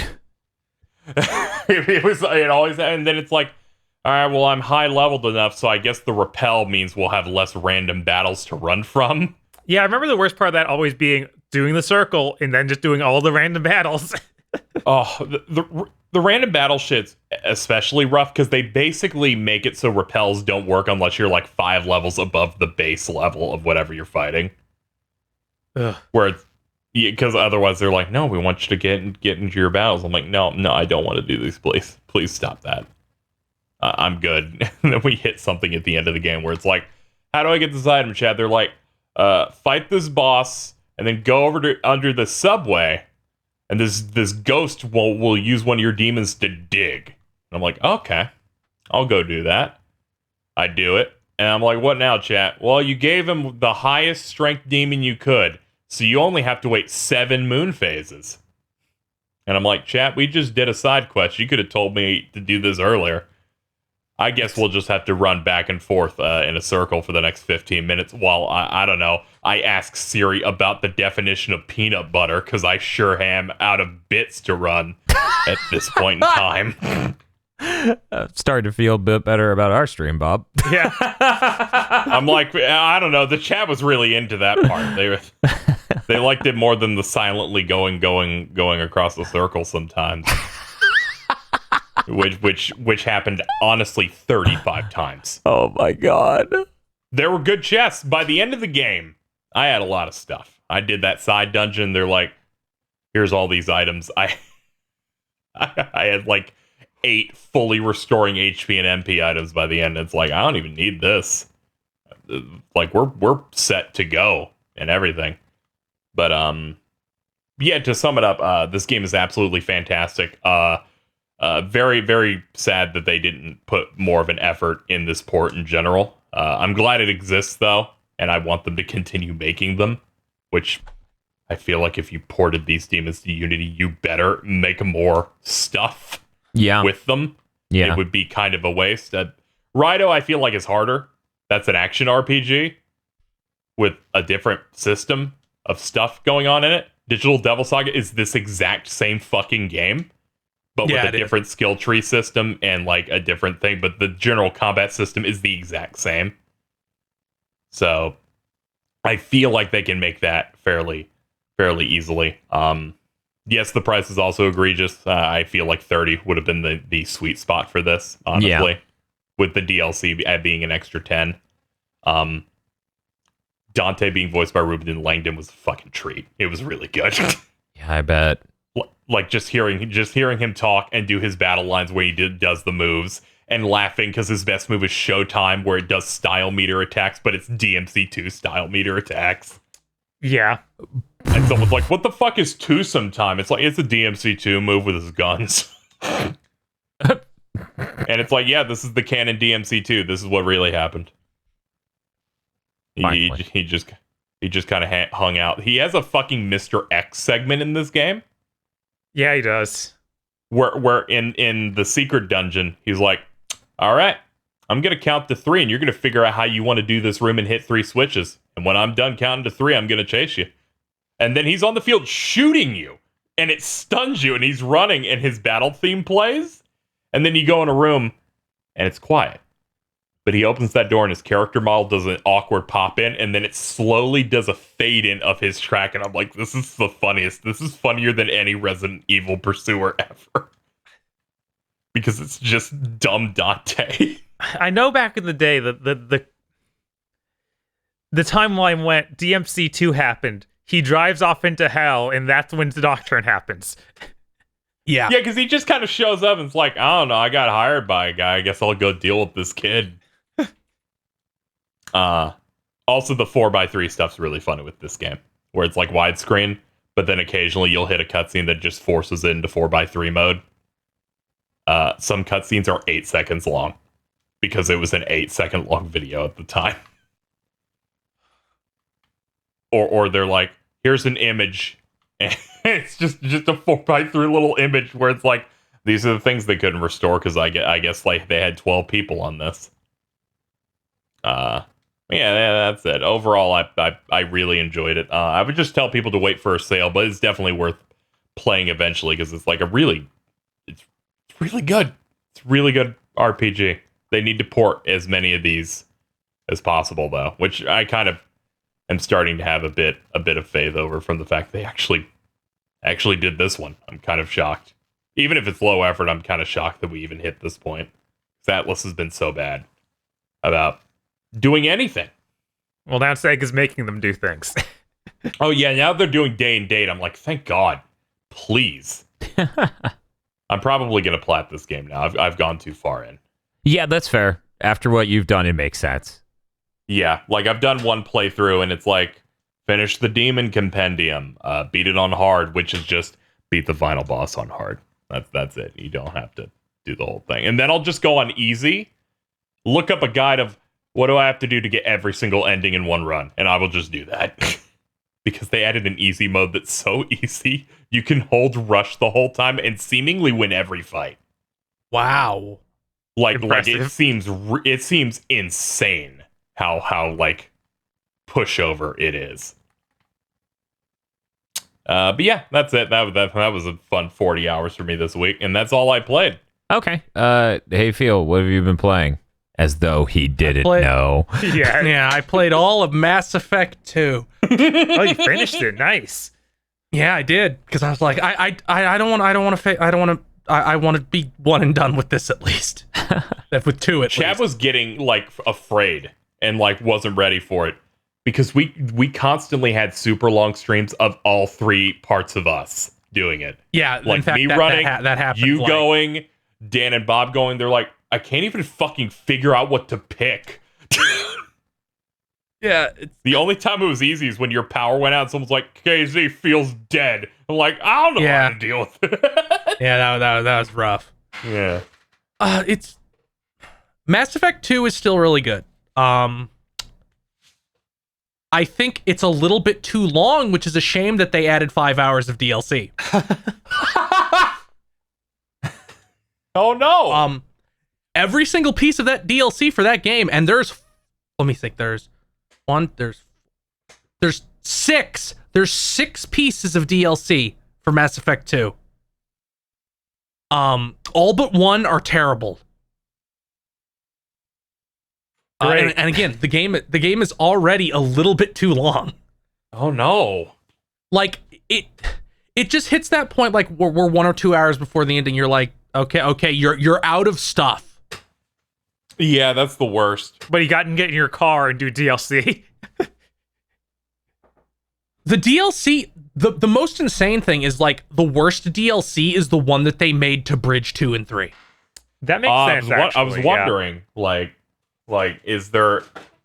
It was either going to be it's set up for the next game, or it's popular side characters get more stuff. That's usually where I would think this type of game. That one's actually the best one in the game. Yeah, figures. Mass Effect 2 has no balls. Like, none at all.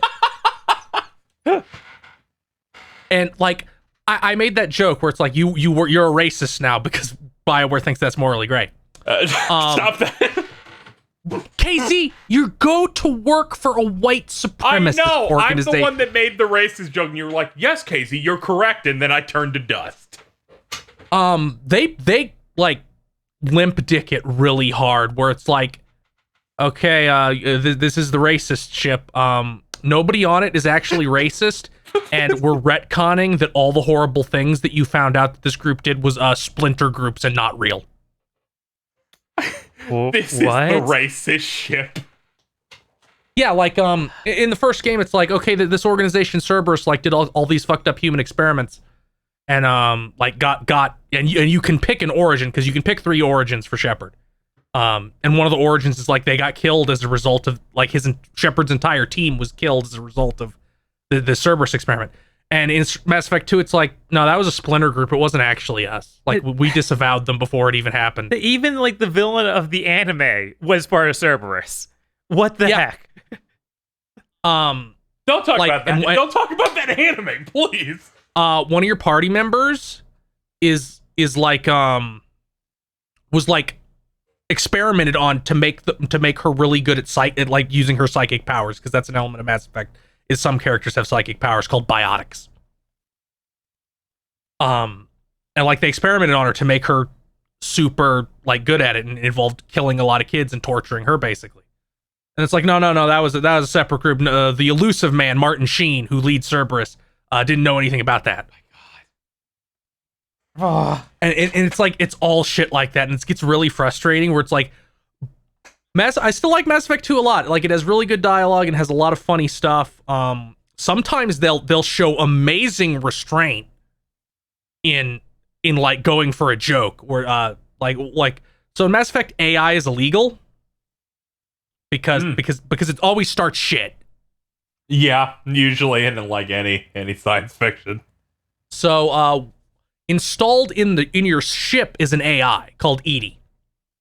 And she spends the whole game just being like, okay, here's analysis. Here, I'll hack into the system for you. Like, very neutral shit. Like, she doesn't joke. She doesn't really have a personality. She's very neutral. She gets 2 jokes and one is optional. One of them, the optional one, is if you a way you get resources to buy like upgrades because you don't use money, you use like rare metals. Is you scan planets and drop probes on them, and the implication is that a team goes and mines them. If you go to Uranus, Sorry. and probe it, because normally she'll just be like launching probe. She goes, really?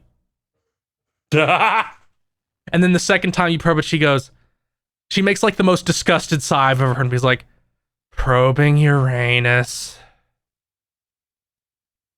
So that's pretty good. And the joke is like, so the whole game, Seth Green, who is your pilot, he has glass bones. That's not a joke. He like has a condition where his bones in his legs are hollow. No, he's like Sam Jackson in Unbreakable. But he spends the whole game like shit talking this AI, and then near the end of the game, your ship gets invaded while the party isn't there, and you actually get to control Seth Green's character. And he hobbles around. It's pretty funny.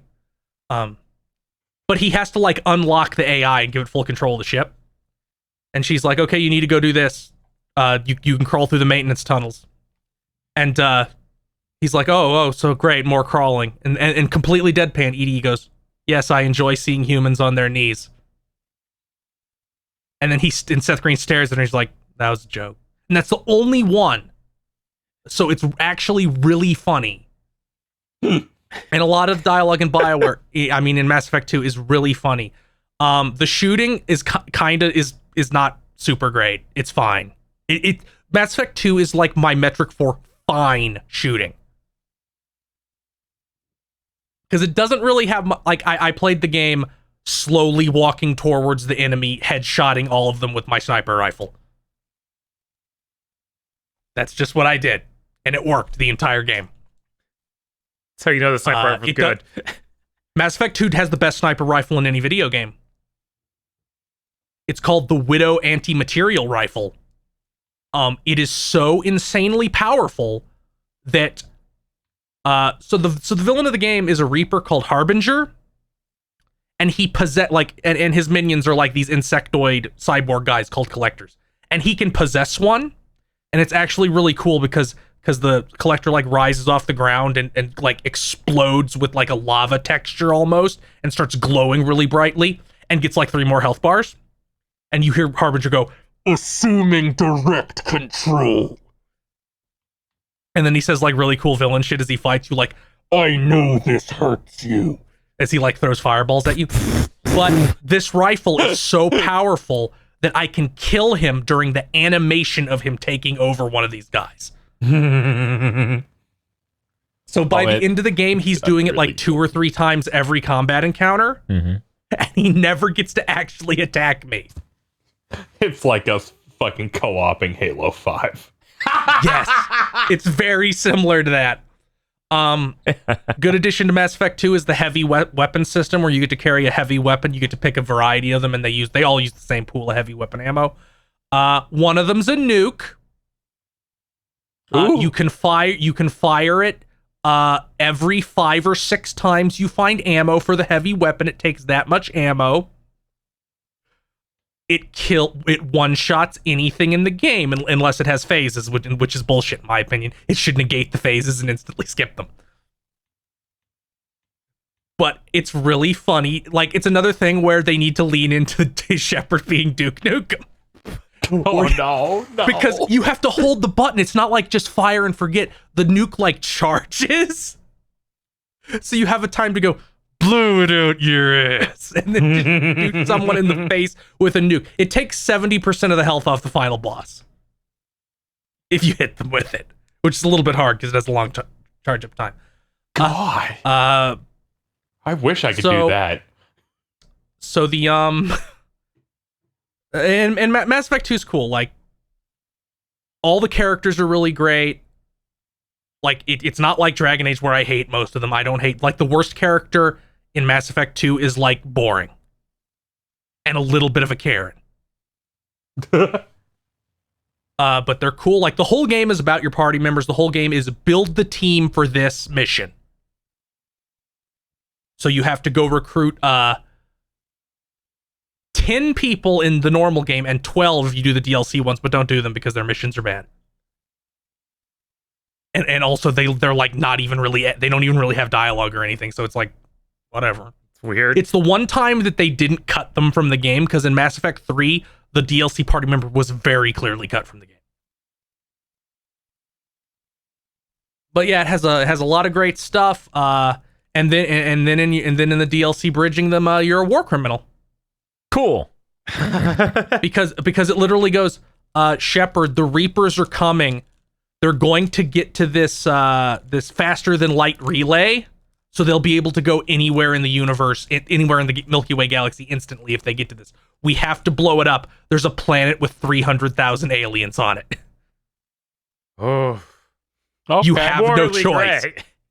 Yes, it's morally gray. See, I can't even say if it's really supposed to be morally gray, because the start of Mass Effect 3 is like you've been on trial for 2 years for war crimes.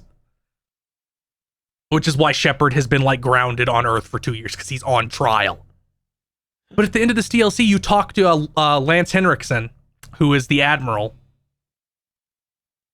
And he's like, Shepard, I know this is a witch hunt and you were totally right in blowing up those 300 aliens, but the politics, the social justice gucks want to put you away for killing 300,000 people. I'll hold them off as long as I can, but eventually you have to come back to Earth and get on trial. It's like, wow, you really, like, BioWare wants to have something that's morally gray, but they don't actually. It's like they don't actually want you to have to deal with the fact you might be playing as a war criminal. So it's like, no, it's okay. Those people had to die. They had to die. I'm like, come on. Can you not do this? This is really pathetic. It's neat. If it didn't go on too long, I'd give it a 9. But it really does run out. It runs out of tricks like 80% of the way through. It runs out of cool set pieces. It runs out of things to do with enemies. Oh, okay. Because I was gonna say, it's like if it runs out of tricks, at least it needs to like be fun, you know? Where it's like I feel like I've played games that have run out. The game is 25 hours long. Yeah. But I'm with you. Like, when you said run out, I was like, oh, like of mechanics and like new types of things. But if it's just like there's not even any set pieces or anything left, then I totally get it. Yeah, there's not even really any good set pieces near the end. The thing about, and I'm gonna talk about the DLC for a minute. BioWare has this bizarre fixation on putting really horrible mechanics into their DLC, like gimmick mechanics. Ew. Like that DLC I talked about where you commit the war crime. The gimmicks are: one, you're by yourself, you don't have a party, and you do like gas valve flame jet puzzles, where it's like, oh, this flame jet is blocking my way. I better turn this valve to turn it off. And they all have some really horrible element like that. 2 of them have a vehicle. 2 of them have a really bad vehicle. Ugh. Like worse than the vehicle from Mass Effect 1. By the way, I figured out the source of our confusion. They changed nothing about the physics of the bad vehicle from 1. They changed its control scheme on PC. What? And they changed the way you controlled it on PC, like the bindings and stuff, and you can change it back. They did not actually change the physics at all. They also added booster jets, which do not seem to affect your momentum actually at all. Also, they stripped the ability to jog out of Mass Effect 1. And everybody's like, what the fuck, why'd they do that? And somebody was like, oh, the jog originally didn't make you go any faster. It just zoomed in a little bit and put speed lines on the screen. Oh. So that's all I played. I don't think I'm going to chug Mass Effect 3, so there's going to be probably 2 weeks of that. Okay.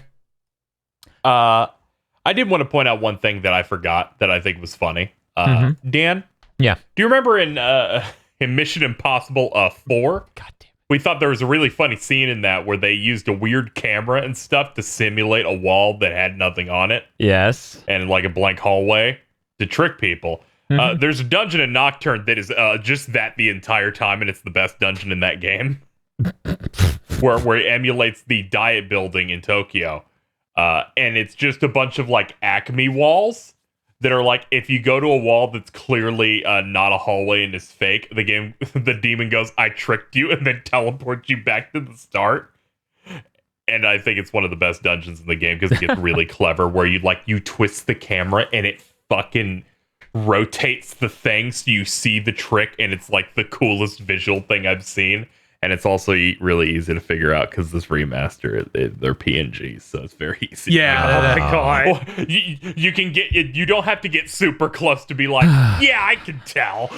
That's the thing in Mass Effect 2 also, where like the skyboxes that you could not tell were JPEGs on 7th gen consoles is like, oh, you're a real fucking you're sure a fucking PNG. This ties in very directly to what you guys just said. And I'm not going to talk about it too much. I'm still doing research on the RetroTINK 5X Pro, and I'm not going to give out a recommendation or a conclusion on the device yet. Because one, I think it's insane that so many reviews have come out so far. The firmware that adds 480p pixel perfect mode came out today. And there are at least 7 reviews from popular YouTubers. That's all people are going to look at for the rest of fucking time. Have some self-fucking respect and wait a minute before you publish a fucking review. There's a difference, right, between I'm going to review a game. Yes. Typically, you'll just play through the whole game, it's done. And I'm going to review this device that you will seemingly use for 8 million video games. This device that I received early because I'm on a good boy list that clearly is like you talked to the guy. You know damn well he's about to put out another firmware. But just wait. But no, there's too much money in that. Yeah, it's like you have to do a lot of testing on a lot of stuff. At least you should. And you should be and you should responsibly not just test mainstream stuff, but go, what's an obscure thing only I care about? I should test that. Yeah, I don't know. I'm always stupefied that I'm able to hit some critical problem with all this retro shit within like one day of actually trying to test it. That it seems like no one hits. Is it at least better than usual?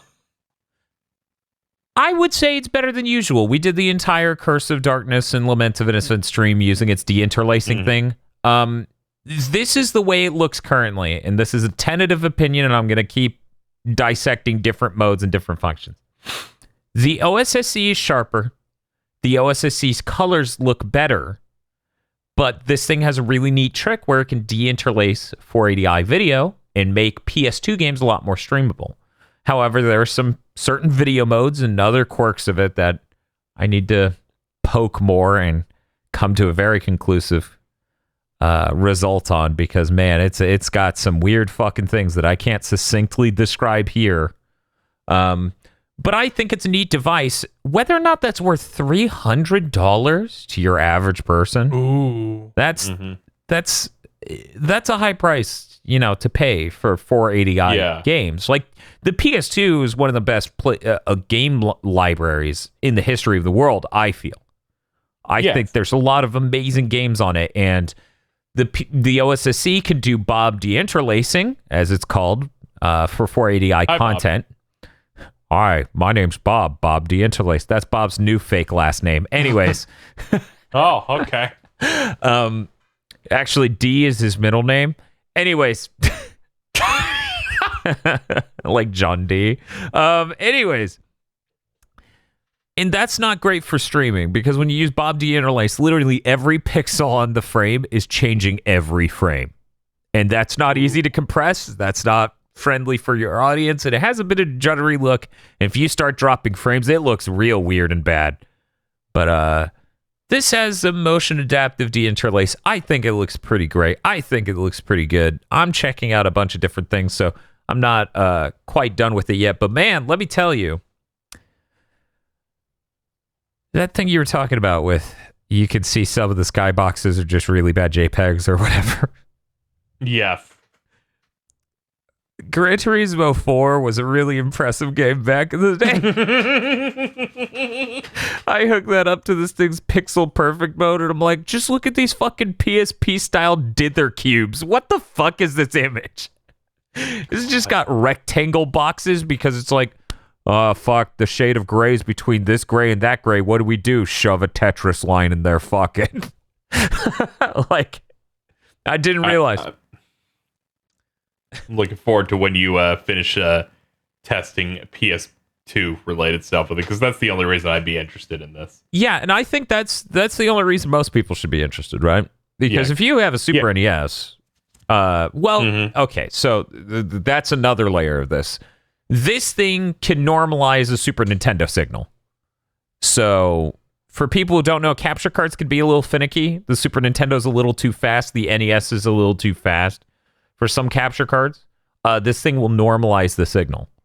And that's a great feature. But here's the thing. We have 2 other people in the retro community, highly talented teams, working on 2 other scalers. So when we already have people talking about, like, there's certain shortcomings internally hardware-wise with this thing, like 422 internal processing. Don't worry about what that means if you don't know what that means. That those things, the OSSC Pro at a bare minimum, will not have that shortcoming. I think it's a little wise to just wait. Like, to us, I'm excited we have the device. But we paid a little under $300. The price now, whenever he does take pre-orders again, will probably be about $320 with shipping. Because he raised the price by $25 to, quote, compensate for global demand of supply parts, et cetera, et cetera. I think it's wise to wait out on this because the people who made a lot of these digital mods, the Dreamcast HDMI, the N64 digital as it's called, and some other PS1 digital stuff, they're making their own upscaler for retro consoles. And then the people who made the OSSC Pro or the OSSC are making the Pro version. That thing looks like it's going to be the tour de force. And at the end of the day, if this thing is nowhere near as good as the OSSC Pro. If I were me years ago and I didn't have either of these and I was looking at really kidding myself out, right? What is waiting a few more months and getting the Pro, whatever that comes out, whether that's the end of this year or the beginning of next year, saving up money and getting that as opposed to getting this and being a little disappointed, right? So yeah, I always hate the hype machine behind all this retro shit where people don't do enough testing. They don't tell you about the shortcomings. They don't explain the problems. It drives me nuts. So I'm going to keep testing that. Feel free to stop by any stream where we're using it, and I'll tell you, frankly, my opinion at that point. But there's no review segment here. Anyways, games are done. Now is the time for Podlords. The Podlords. Yeah! It's the Podlords. Man, It's imagine. only been like 40 minutes. Don't worry. There's a number before that, KZ. Is it a 0? No, it's a 1. Oh, shit. Oh, shit. Whatever. The whatever. Whatever, such as. Lee Broyles. Corey Brown. Sin Raccoonus Mess. Red Blaze 27. Funky Lil Juice of Frost. Suzu Shiro. Emperor Zero. Shibiagato will be playing Sonic the Fighters in Lost Judgment. My God. How does it end up like that? Every week you go, how much more of a nightmare could the Podlords be? And then you go, report back to the ship as soon as possible after this episode of BTD. We'll bang, okay? God. There's a lot. Is that like Cheeto dust? on the lips.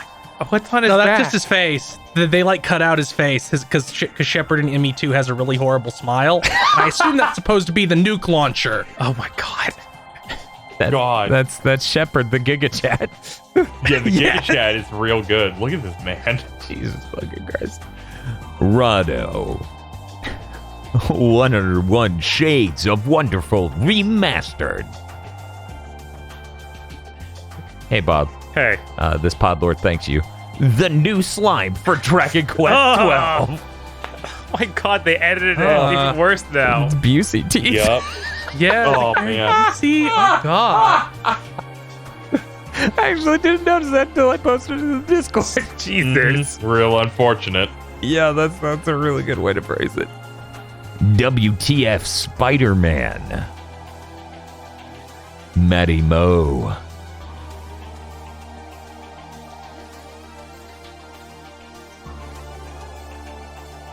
KZ, you are a big stupid jellyfish. It's hurtful. Okay. This one would like to tell you about the Enkindlers and their glorious life. So this is Feel's fault, is what I'm hearing.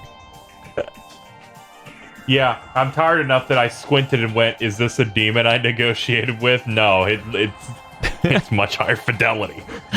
That's It's a Hanar. That's fair. Modern Mage. Are you prepared for the kind of death you've earned, little demi-fiend? Oh man.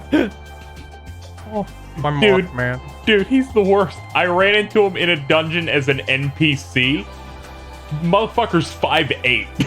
Holy Oh, God. Yeah. He's like the that scared same the height shit as out of your me. character. I had so no he's just idea. standing there, and he's like, "Yo, the giant fly dude's over there. He's really tough." You come back, he's like, "Holy shit, you won. That's cool. You should go over there." That takes Mothman from like cute to fucking terrifying. Yes. Yeah, he's a big boy. I had no idea. This is terrifying. Yeah, he's like 5'7" or 5'8" without the antenna. It's crazy. DFW 3K. Muckbun. Shout out to Nisa for their excellent English port of Trails of Cold Steel 4 to the Switch. Some good English we've got on screen. Oh no! On PS5, it's fine. Very English. I don't know what I his never problem ran is. into anything. The fucking text fell out along with frames. Yes, because they entirely had to port it themselves. Santi Kunai. Kristen. Devil Summoner. Raido Kuzunoha versus Digital Devil Saga Switch Edition. I think you need to understand that if they're gonna price this accurately, based on what they did, this will be $200 without DLC. And if you're ready for that, you keep that name. And just think even more, because every Sega game seemingly has early access now where you spend $10 more. So fucking stupid. I need a new key for gamer keyboard because the key keeps sticking. Hence, profile picture for the. Okay. Hey, buddy, if your M key is still broken, I got like 2 spares. I swear to God, if they're normal next.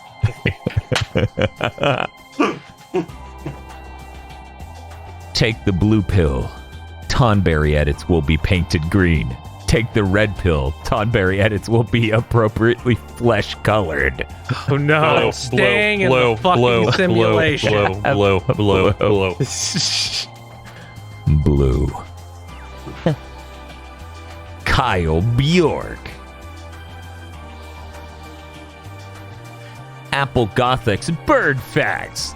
Archid and Archaeops are based on the Archaeopteryx, meaning old wing.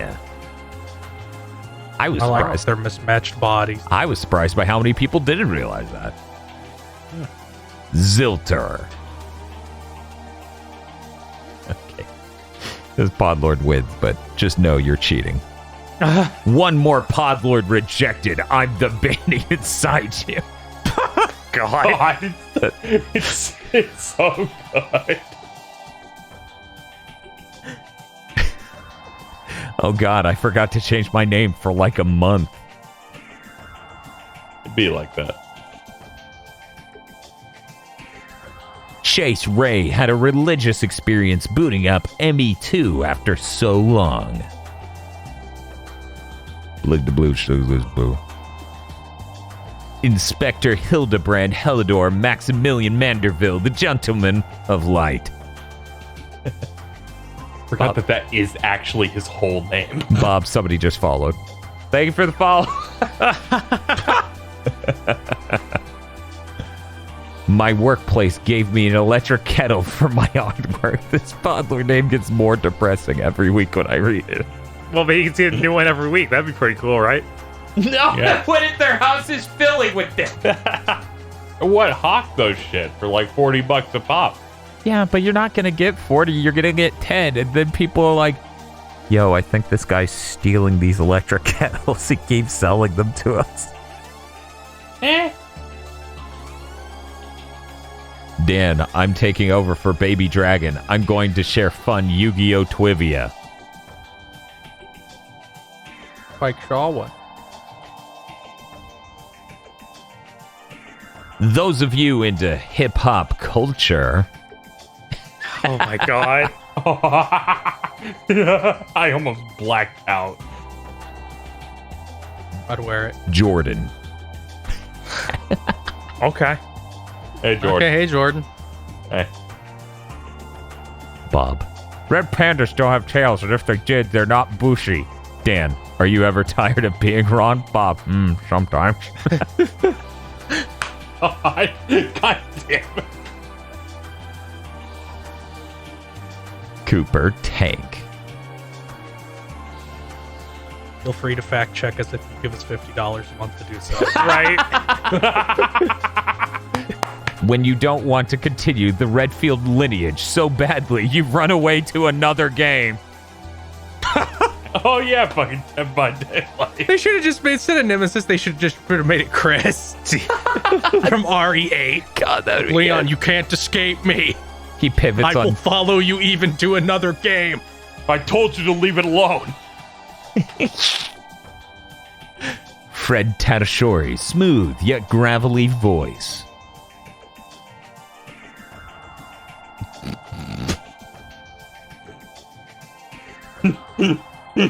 Oh yeah, with this fiend as your podlord, you'll be the cream of the crop! God, thank you.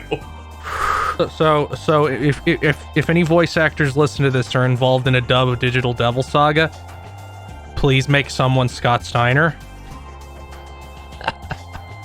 Oh, that's gonna be so good. There's a Jack Frost and Pyro Jack in that just rap. The Hip Hop Brothers. Yeah, they do. Yup. Listen, my daughters, you have to bring me the Man-Thing's toes. Ugh. Indigo Sykes. Catching up on BTD. Currently on 99 out of 121. I'll get you, bitches. Fuck, they keep getting closer. Wait a second. All this time, I thought I'll get you, bitches, but there's no comma. They're gonna get us, bitches. Oh, finally, that meme thing keeps going. Happy. Sorry, the voice thing and the tone of the writing of this. Here we go. I'm gonna try my best. Happy Gamer Pride Month. God, that's hard to do. Okay. P. Jenny could only be a podlord for this short 2 weeks. Back to tier 5, $5 tier I go. Don't worry about it. Thank you very much for your support. Yes. Don't ever feel bad that you can't support us as a podlord. Yeah. Yes. Only if you really wanted to fact check us on something. So then I guess you could feel bad because you're like, otherwise I can't own them on their own show. But thank you for your support. Yes. BN12. Evil Lucario. Marvel fan rights activist. God, they go fast. They said Marvel with the hard R, Dan. Oh, Yeah, that's terrible. I like how this profile picture cuts off the face perfectly. Yes, I know. Who could that be? I think it's Mario. I'm pretty sure that's Mario, yeah. Yeah. Clutchins is celebrating his first raise by becoming a pod lord. Congratulations. Thank you, Clutchin. Let's fucking go. Valkyrie Skies makes a poor financial mistake. What is it? The yeah. Podlord thing, I guess. I guess. I don't know. Thank you for the mistake. You made a Definitely financial isn't mistake this. and you're poor, but I wouldn't say it was a poor financial mistake. We're worth it. Do it for us. Only if you can. A raccoon that has its seatbelt on now and is checking your tweets. Oh no. Well, I'm glad you're Stay wearing out of your my likes, raccoon. Stay out of there. That's trash. Yeah. Oh, hold wait, up. no, that's where you're supposed to be. Fuck. I'm gonna get you. What Everything's is this? fine in here now that I'm looking. Oh boy. What is this? A Never Plinkett mind. review? I'm gonna get you. Giggling sounds. Thank you very much to our podlord. Thank you, Podlords. Thank you, podlord. Thanks. Pod Lord. Tosh, look at this bandy dimmy feet. And if you'd like to become a pod lord, you can go to our Patreon at patreon.com/gbpodcast. For as little as $5 a month, you get access to many benefits, such as Cursed Content Club commentary tracks, Cursed Content by Committee, our Patreon exclusive user-voted Cursed Content show, which also comes with the commentary tracks, extended armchair dev pitches, and sometimes gamer premonitions, where you get to hear more of those shows, and early access to Chugging Bleach and Mondo Cool, our 2 anime review podcasts. That's patreon.com/gbpodcast, and you can always help by telling people about our horrible, horrible takes. Yes. Leave us a review on podcast services. Yeah, actually, that'd be really cool. That's actually also really good. Yeah, we live in a really weird world where that actually helps. Right, number goes up, make thing good. Yeah, make algorithm happy. Algorithm make us happy. Thank you. Much All good. worship algorithm. Just fucking, we're in caveman outfits with spears, worshiping a fucking monolith. Like algorithm. Let's get into the news. BlizzCon's canceled. Oh no. Yeah, that sounds about right. Yeah, they're planning a global event for early next year, kind of like, they just did. Yeah. I just figured I'd bring that up here because I was like, okay. Yeah, sure. Yeah, sure. I mean, we're in the season of being shown video games. Might as well pick it up. Yeah, exactly. We had some cool Unreal Engine 5 stuff before that, though. Hey, Bob. Hey, what's up? We already covered your engine talk, but talk about the other thing attached to that engine talk because we didn't actually reference Yeah, that. we found out we found that the Tri-Ace was using their own engine because they put up a job listing for a new 3D FX artist to work on a next-gen action RPG. But only Very one, exciting. right? They put up the listing for one. They're like, we're going to ship this game fast. Yeah, I don't know how many it was for. I did not see that. But that's cool. They It's put like up a the- job it's listing. like- Yes. When that dude's asleep, you come in for 3 hours and draw. Yes. That's cool. I like Tri-Ace. Them using their own engine makes me sad, but oh well. Yes, it's very disheartening. Because we have to explain it every time, but we already explained it this episode. So just fuck you. Learn to pay attention and retain information. Okay. I can't believe it's next gen. Yeah. That seems insane. Yep. Anyways, Unreal Engine 5, it entered early access for people, so they can go mess with the really cool stuff like lumens, nanite, all that stuff. For people who don't know, lumens is the dynamic global illumination system that's in Unreal Engine 5, so that way you can light areas dynamically instead of needing to bake your lights in. And nanite is the thing that lets you put millions of polygons on shit with absolutely no performance costs. other than the initial one to get it up and running. The shit's really funny. It's really good. They made a tech demo for it. Already forgot the name. Doesn't matter. The specs that they require to run on PC are nuts. Okay? So, they're even higher to run it at 30 frames per second. But the PS5 and Series X versions run fine. Apparently, they run smoothly at 30 frames per second. Let's just talk about the baseline requirements, okay? 100 gigabyte download. A GTX 1080 or higher. I'm running a 1080 Ti. That's a pretty high-end graphics card. But you could... Yeah, I don't know how mine relates. I think I have like a 2070 of something. A 1080 might be higher than a 2070. 1080, Yeah. it would be about the same. Oh, okay. I don't know what your VRAM situation looks like. You need 8 gigabytes of VRAM and 32 gigs of system RAM. And Yeah, I have a 2060. so 2060 would get nowhere near running this. And that's to run it at all. For 30 frames per second for smooth gameplay like these consoles could do, you need 12 cores running at 3.4 gigahertz, an RTX 2080 or higher, so I'm out, and a 64 gigs of system RAM. 64 gigs of system RAM. Jeez, that's twice as much as I have, and I have an insane amount. Yeah, most people cap out at 32. I don't know people personally with 64 gigs. That is a shitload.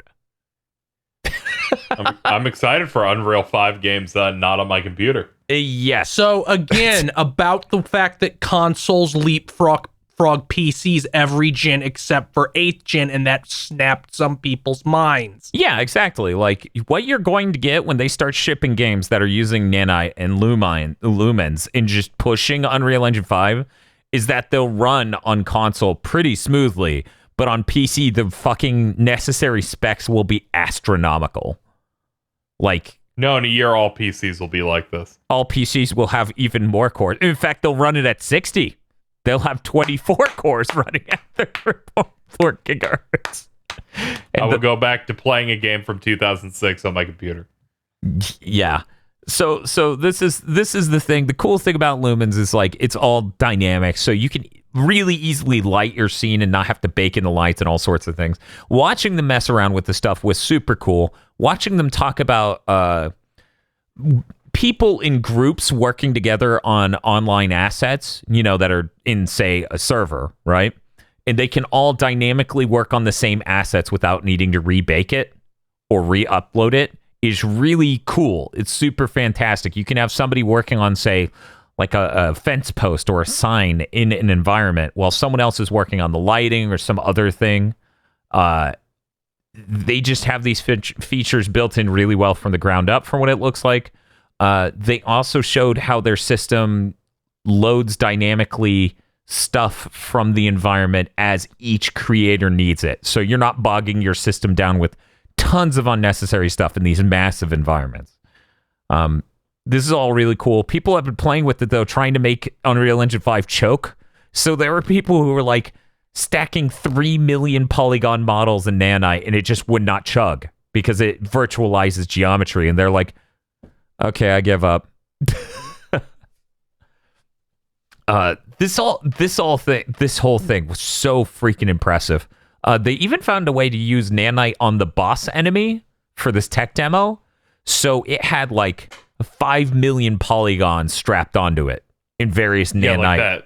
Like that big Titan looking thing? Yes, where its head was a flaming vortex. Yes, and one arm is different than the other arm. They really went insane with. Yeah, it was really impressive, and this stuff makes me extremely excited. It's in early access for now. It's going to fully release later this year. All this stuff is so exciting. As I said last year, looking into the information, it seemed like Lumens was the number one thing holding back performance. So there's a really good chance we could see Nanite games running at 60. And I think that's really cool because for me, of the two techs, Lumens is exciting from a creative standpoint of you get faster turnarounds. But Nanite's more interesting as a gameplay thing because you can have millions of polygons of detail on anything that's static geometry. Like, think about all the video games you play where the environment doesn't destruct in a lot of the areas. Like, when you're playing Yakuza Like a Dragon, the buildings are crumbling down, right? Most of the city's the way it is forever. And you can now put an insane amount of detail into it and at no performance cost. Like, it's nuts and really exciting. So checking out that stuff, keeping up with that stuff, watching all the Unreal Engine YouTube videos explaining how the tech works and what's cool about it has been great. I wish Digital Foundry didn't rush out their video because I got a couple things wrong about what they were trying to show off there, but I appreciate the excitement and I want more people to read about this stuff and hear about this stuff because it's really cool. From there, I guess we'll go to, let's keep things simple. Let's go to, hey, Bob. Hey. Your news stories are the worst thing in gaming this week and the best thing in gaming this week. Go. Okay. Bottom one is the worst. No, it isn't. Fuck you. So the new Marsupilami game got announced. It's called The new Marsupilami game. Are there more than one? I think there is a SNES or Genesis game. I think so. I haven't played it. I looked at it and I was like, no. Wait, is this No. Disney's Marsupilami? Yeah. No, it's fucking what? Fox's Yes, it's Disney. I thought some other person landed. It's the same shit. I thought some other fucking butt person came up with this concept. This is insane. Yes. What? I don't know how this happened. It's called. Is this something from before I was born? Because I don't Yes. know. Okay. So the Okay. TV show ran like in the 90s, but apparently this comic was running in the 30s. Yes. Oh. So yeah, Marsupilami Huba Adventure made by Ocellus Studio, the 2.5D platforming game. Oh, this thing. Yeah, Yes. Why? I don't know. Why now? I have no idea. I feel like Oh, it's French. That fucking makes sense. oh, that does fucking make sense. Yeah, it does. We get fucking Dennis the Menace next week? Like, fucking what? It's a Marsupilami created by a Belgian comic book artist. Okay. But yeah, I feel like this is a generation late. Does anyone else feel like that? I feel like this exact nostalgia was much more keen last gen. No, like now is the time apparently because there's also that Asterisk and Obelisk HD collection, HD thing coming But out. there's always an Asterisk and Obelisk thing coming out. It's true. Like always. And Obelix are just always hanging out in the corner of my vision. Maybe there's just like, okay, this is the revival of like these French comic things. Yeah, I have no idea. Not a clue. That's fucking weird. Hey, Bob. Hey, That was worst news this week. Bob, talk about the best news. Warzone Call of Duty is getting Warzone Call of Duty. Call of Duty's Warzone Okay. is getting a new building. Netflix. It's Die Hard's Nakatomi Plaza, just shoved into That's that really, area. It's so good. really fucking cool. Yes. They actually looked up floor plans and stuff for the actual building and did a lot of cool stuff. It's kind of insane. That's so dope. Are we all gonna download it and do a squad? Oh, Is that what's gonna happen? 100%. 100 Yeah. fucking percent.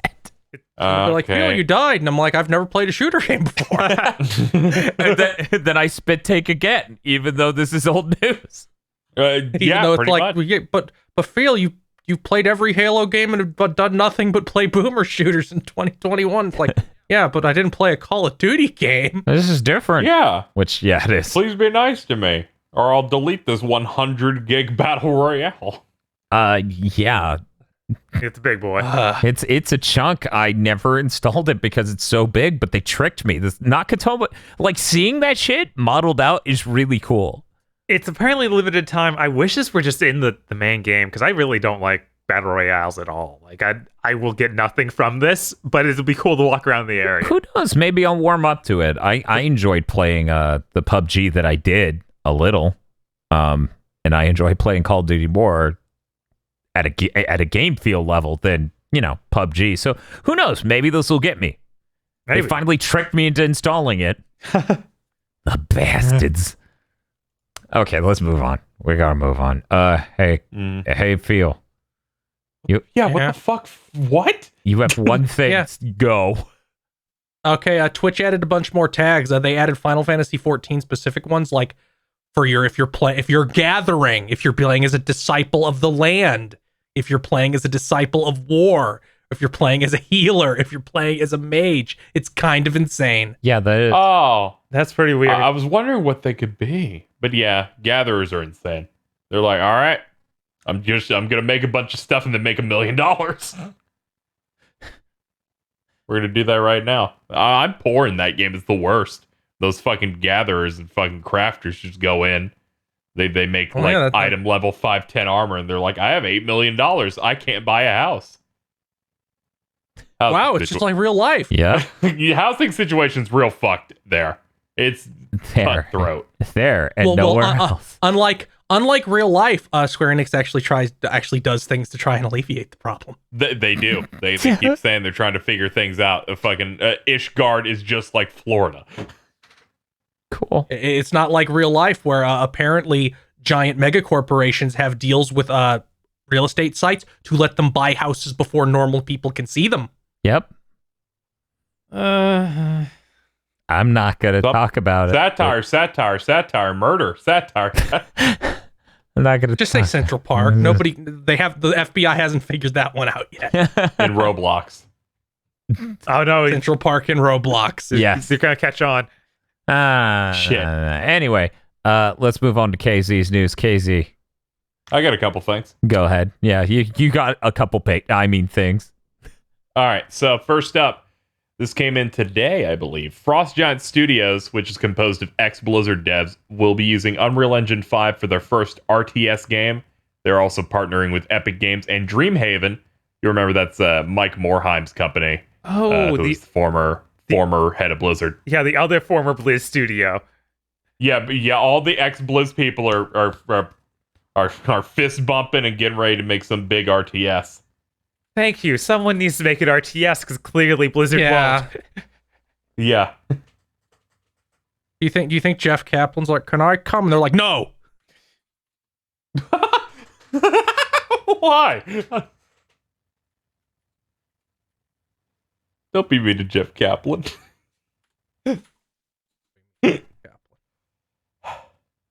So the much troubled, at least on the surface it seems, game Dying Light 2 is finally coming out, allegedly on December 7th. This is that parkour zombie open world game. Yeah. That was directly being written by, I don't know, that guy that got canceled, that I forget his name. The game writer for like New Vegas or whatever. Yeah. Like that guy. Yeah. Yeah, Chris Avalon. Yeah, he got Chris Avalon. He never actually wrote anything for this game before they canceled it, before he got obliterated though. Weird. Oh, that's weird, because when this got announced at E3, he came out and talked about the quest design and like, here are the differences that they said he never actually wrote anything before we took him off, so we don't actually have anything to remove. That's really funny. That's very strange. It's like, we need you for the brand. I feel like that's he was like writing something, like writing stuff that would be implemented later, and it just all got removed. Like it didn't even get to the point of them starting to implement it. Yeah, it's not like there's been a horrible self-dev cycle here or anything. Definitely weren't cutting things at random. There were some rumors coming out that morale was like super low and like some stuff wasn't great here. And then they're like, the Twitter goes, no, none of that's happening. In fact, we'll show you gameplay soon. Please stop looking. So I don't know. Maybe it's fine over there. Maybe it's not. I don't know. Hopefully we'll find out in 7 months when that game's out. Hopefully that game's out in 7 months. Yeah. Hopefully. Let's jump into some rumor stuff because we're ahead of E3. It's a good end of the year to talk about rumor stuff. It's not like the moment we hit stop recording, they'll be like, Nintendo announced the next 2 years and you guys look like idiots. Yeah. At the time of recording this on May 27th at 9:51 p.m. Central Time, we have two things. One, some credible insider said that a new Metroid game is set to be announced at E3 with a fall release. Not only is this game done, the dev has moved on to a completely different game a month ago, and they're just like holding this shit. So we should be seeing that at E3. Another And- one of those freaking Samus Returns, isn't it? Yeah, Mercury Steam game, you thinking? Let's hope it's not. I'm gonna hope it's somebody else. Yeah, I remember like a year ago, people were saying like, I heard Mercury Steam's just making a Switch Metroid, so they might just straight up, might have been them. Yeah, that's the fear. All that matches up because if this insider said fucking something to the effect of like they were done a month ago, and I feel like Mercury Steam had an announcement like 3 weeks ago. Yeah, as like- I recall it, they were like, hey, here's our roadmap for Space Lords. That would be a different team, though. I assume. I mean, they I got to think- put I their think team there's, on like, online there. game.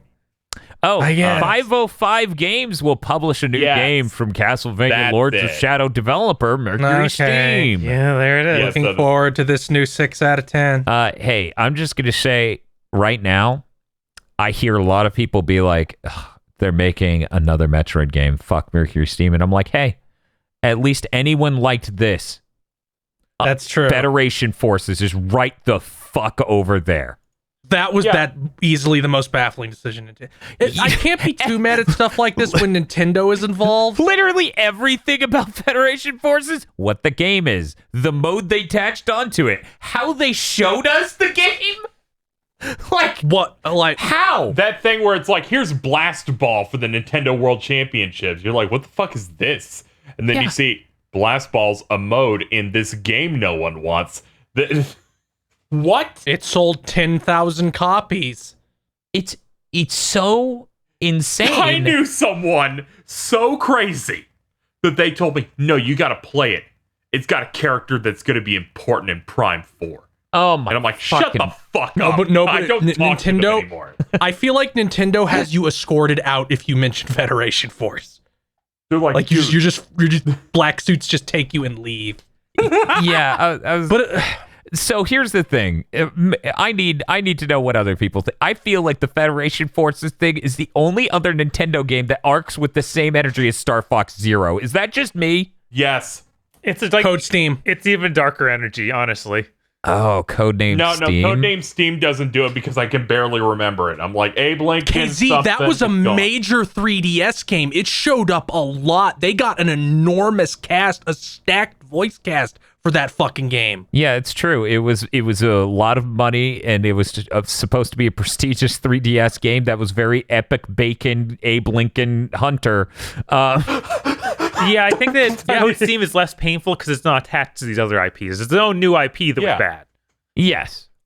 If it was Wario's Codename Steam, Wario's codename Steam.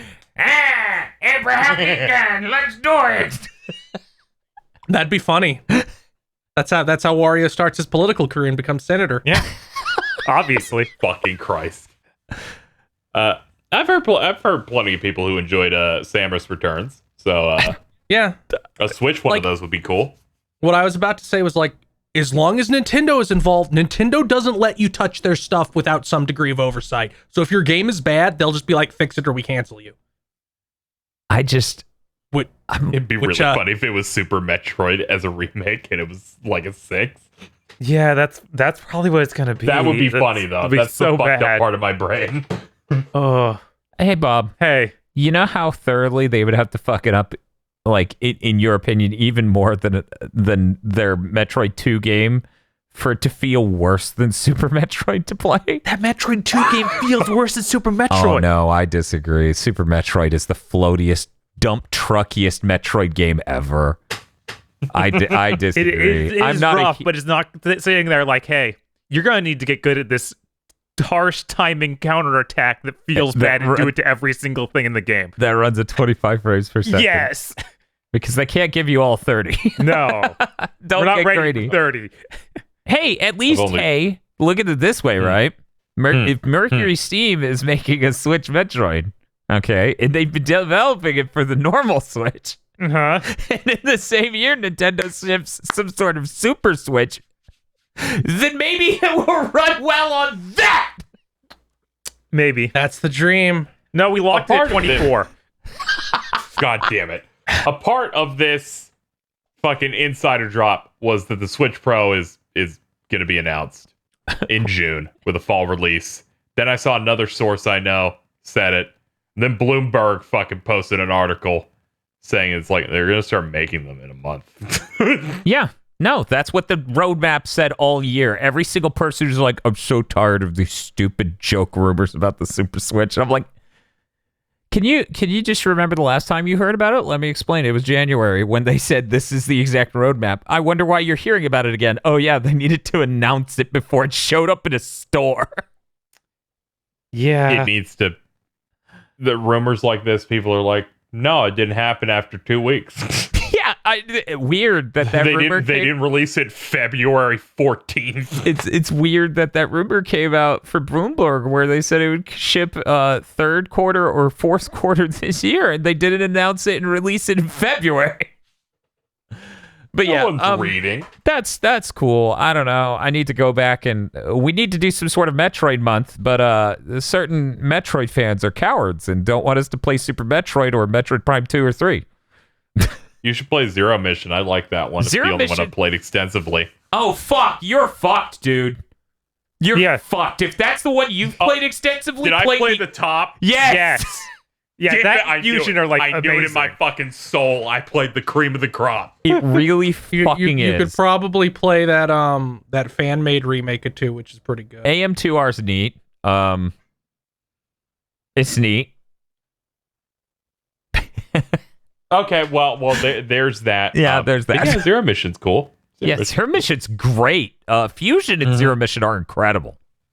Mm-hmm. So, there's some funny stuff happening. There's a Sony investors relation document. Yes. It had a bunch of information in it. It's like, oh man, we're making a lot of money. Okay. We have a long tail on this console. I will bring up the funniest fucking thing about this entire thing after you bring up this I knew news. you'd have a gem. This thing is insane. Yep. Let's do your mundane thing first, though. Okay. Well, first, I did notice the fact that they labeled like all their games that they're doing. Mm-hmm. And I like that whoever puts that document just straight up fucking Googles their own games to find images to put in there. How does this happen?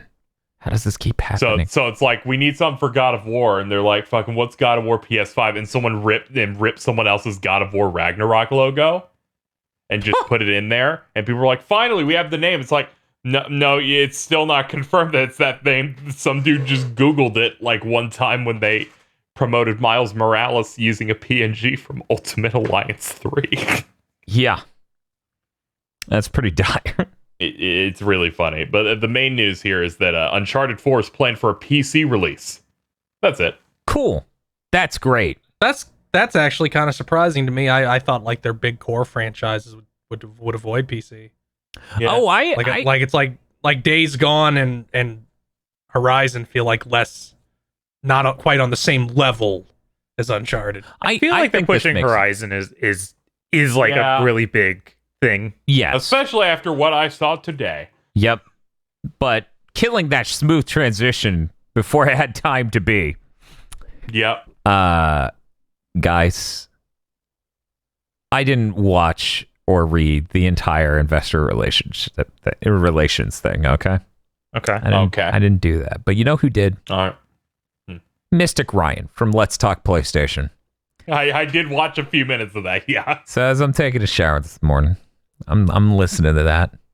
This motherfucker says, one of these pages of this document, Sony goes, and I shit you not, we are aiming to have at least 50% of the entire gaming market with PlayStation 5. Yes, he did. They did in fact say that. Whoa. I'm like, fucking what? You're not It's even... nice to have goals. Seriously, dude. I want to hear about Xbox's goals. Dude, there's... Survive. It's like at the end of fucking Halo Reach. Objective. Survive. Yes. Holy shit. Yeah, no, that made me lose it. I was like, dude, I know that the top 5 best-selling consoles ever start with PlayStation. I get that, right?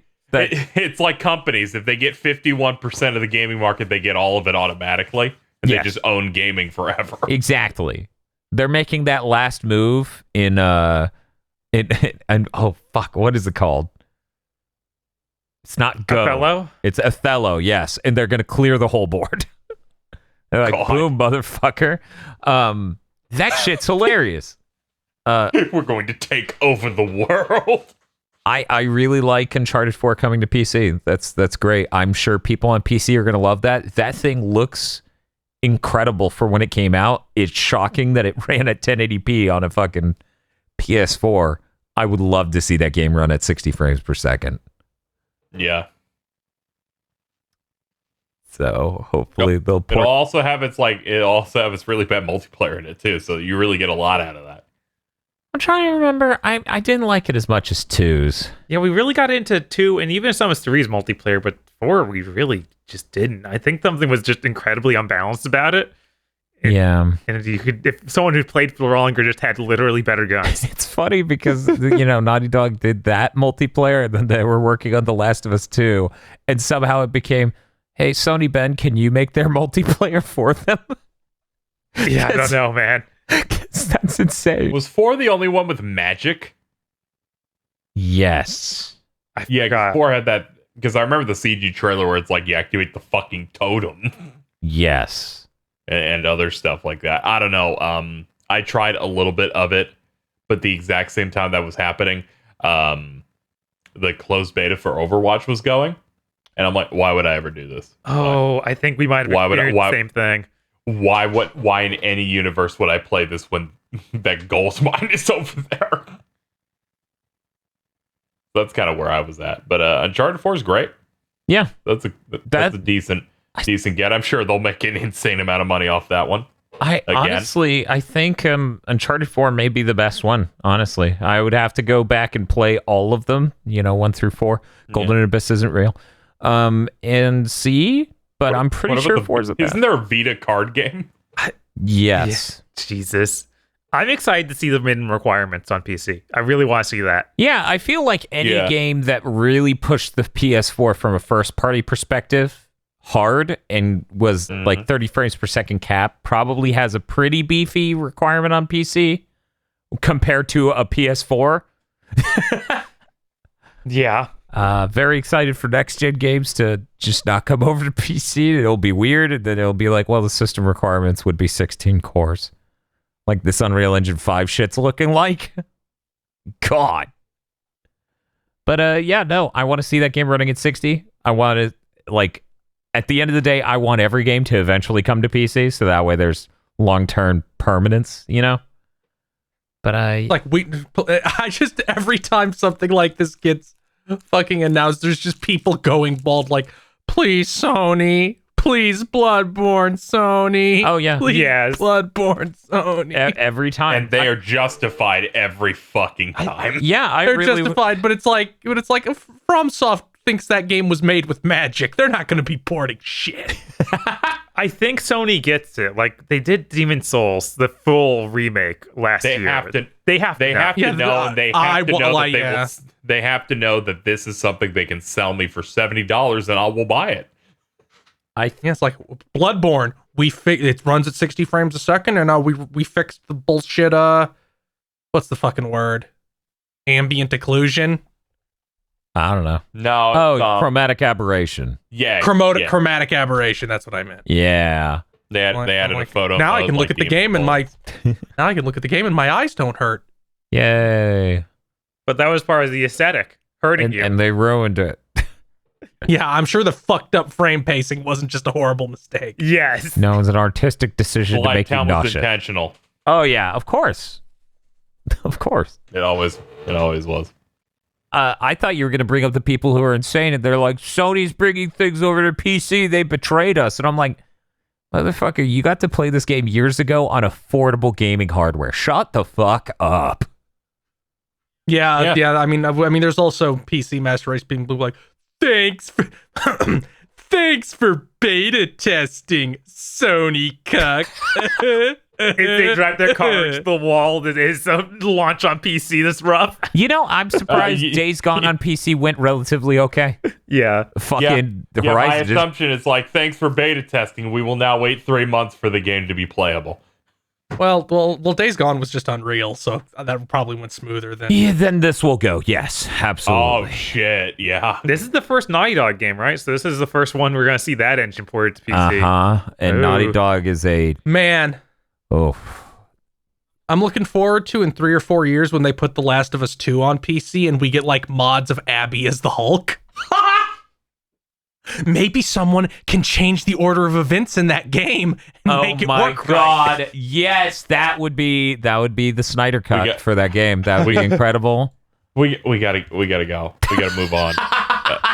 Microsoft and Bethesda, their E3 where they smashed their stuff together to hopefully have enough games for a normal press conference. It's happening. You. They promised games and Game Pass Cool. and games and Game Cool. Pass. It's Cool. happening June 13th, Sunday, so it's basically what Xbox I just hope we get a graphic like a football game of the Microsoft helmet and the Bethesda helmet smashing into each other. God. So this is the Game Pass event featuring Halo Reach exclusively. That's what I'm getting from the art they put out. Bob, there is a Halo Reach pre-show. The rest is Bethesda. Oh, okay. That's what's happening. Let me explain. Bob pointed out the tweet they put out to promote this is Halo Reach Halo art specifically instead of Halo Infinite. Yeah, I don't know. It's like all Halo Reach characters. It seems to be new art. Why can't you just use the same Halo Infinite render people have had to use for way too long because the game got delayed? I'm sorry, they wrote out that guy who I already forgot the name of. Oh, Pilotman. Yes. Oh, I thought you were going to talk about the main villain they stole from Destiny 2. No, that guy doesn't even reside in my head. Yeah. Oh, fucking gall. That yeah. guy showed up in the last 20 seconds of a trailer. God, you're to right. yell That at is. I can tell. Yeah, that's exactly. The blue helmet, Yeah. the blue visor guy. Yeah. Yeah. And I think that the I main don't- one is the guy in front's like your main character, and the other ones vaguely match the same armor. So I don't know. It might just be like, here's armor options for Halo Infinite. Yeah, but it's really weird to use it as promo art. Hey, congrats, Bob. Hey, what's up? You pay more attention and keep better track of Microsoft IPs than Microsoft does. KZ, move on. Okay. Virtua Fighter 5 Ultimate Showdown has been announced. For those keeping up with previous big things, this was the Virtua Fighter esports thing that they were promoting a few months ago when they did a trailer or something about it. It was this. It's coming out June 1st. This will be offered for free for the month of June for PS Plus. Cool. It is running on the Dragon engine used by the recent Yakuza games, co-developed with Sega, AM2, and the Yakuza studio. And it's going to have new online features, including lobby, spectator, and that's it. And delay. I've heard that's a really good netcode type. Delay-based netcode. It will include that. And I'm sorry, Virtua Fighter 5. Into the bin you go. Also, it's available for 2 months specifically. Oh. Virtua Fighter 5 will be available for 2 months. Well, that's There you cool. go. I on would, PS Plus. I would recommend people just get that free copy if you have PlayStation Yeah. Plus and play the Why arcade not? a bit. Because I think Virtua Yeah. Fighter's really cool. Yeah, it really feels it like is. nothing else. It's a shame that they smothered it in the cradle right here. It is a shame that we are in modern times and they did not implement rollback. Esports, you can't possibly play this online. Yeah, I know, right? yeah, rough. of course. At least they aren't calling it that in the US. They're like, no, just call it the name of the regular game. Yeah. Like, what are you doing? It's got a DLC to make it look like Virtual Fighter 1. That's pretty. Did they say that the DLC? Yeah, that's what I was hearing everyone say. Okay, because I just saw it in the Japanese trailer, so I didn't see that. They got to pay okay. extra. That's rough, but I it's cool though. Yeah, it's straight. It is a DLC. Damn it, I'm buying that. Yeah. Yeah, it like changes like the old health bars and the models and everything. Yeah, because that means they made new Virtual Fighter 1 style art for all these new characters. Yeah, it's like $10. Also, if you wanted to buy this, it's $30. Huh. That's a chunk. Like Yeah, it is. yeah, $30 for the entire game. Maybe you should. 40 if you wanted that. Maybe you should have good online if you're gonna do that. No. Oh well. You get the maybe privilege next. of playing Virtua Fighter again after 2 decades. You know, I can still play my old copy. No, you can't. Okay. PS3 No, doesn't you exist. definitely can. We shot it. Yeah, my PS3 sure feels like it doesn't exist. I say download and it goes, what? And I go, are you real right now? Oh well, PS3 could take a bullet. I'll put the Virtua Fighter disc in and take out the disc and trade it in, and they'll be able to play Virtua Fighter. Early PS3 games are the best. Fucking idiots. We got some release dates. I thought there was like trailers that popped up the morning this came out, but there weren't. No. Just Yeah, weirdly. the announcement for Pokemon Brilliant Diamond and Shining Pearl will be launching November 19th. They come with box art that looks terrible. Okay, So I was if you're gonna- in- Sure does. I was gonna check with you guys. This looks really bad, right? Yes. Oh yeah, this might be Yeah. the worst Pokemon box art for a mainline I've ever seen. 100% easily from a mile fucking away. I've All never. they're just doing Dan's cat bit. Yeah. Which legendary is getting the best head? I've never looked at a mainline Pokemon game and gone, this is dog shit C tier box art. What the fuck? It's like the Western box art for the for the game. Like, you know, Yes. it doesn't look right if it's official. You couldn't just get someone to draw it? No, he was busy. Oh, okay. No. And then the other one is Pokemon Legends Arceus is launching January 28th, which matches up. They said early next year anyway. So Yeah, I was hoping they'd delay that, but I knew they wouldn't. No. We actually were active about this on a stream the other week of like, yeah, no, that game's gonna launch. and it's Somebody not gonna be ready. specifically asked us verbatim on a stream, do you think they will push it back from early next year to make sure it's polished and it performs well? And me and Bob said no. January 28th. Hopefully it runs well. I talked about this on stream, and I told chat, January 28th doesn't worry me as much as if they said March. I don't know. It's the Pokemon company. Well, yeah, it's also the Pokemon company, but I was like, if it was March, I'd be like, oh fuck, it's worse than I actually think. Yeah. Because then it's like fiscal year, but whatever. That alleged Switch professional. Yeah, maybe he'll help us Broken out. Yeah, maybe It he'll. won't worry me unless in like 2 months they're like, we're doing a Pokemon Arceus Legends Arceus anime that starts the same day as the game comes out. Oh I'm my. like, Oh my fucking god. That could totally happen. I was like, when do anime seasons line up? Wouldn't there be one starting in a month after that? I'm always bad at remembering this. Okay. Well, Yeah. I don't even have a know fucking what clue. they might do something like. They might do one of those like web anime things because Sword and Shield got some very nice looking like anime Yes. things that were like for different characters throughout. So I could see them doing something like that. But I don't know if they'll do like, I don't know, Ash's character goes to the past for 24 episodes.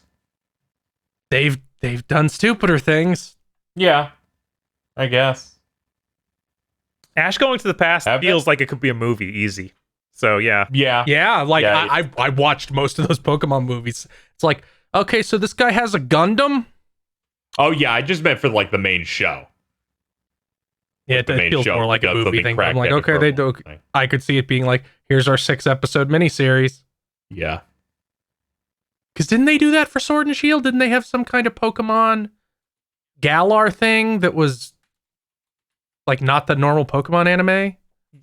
That's what we were just talking about, yeah. Yeah, that was the thing I brought up, like the web anime. Oh, that thing. was a web anime? I thought it was aired.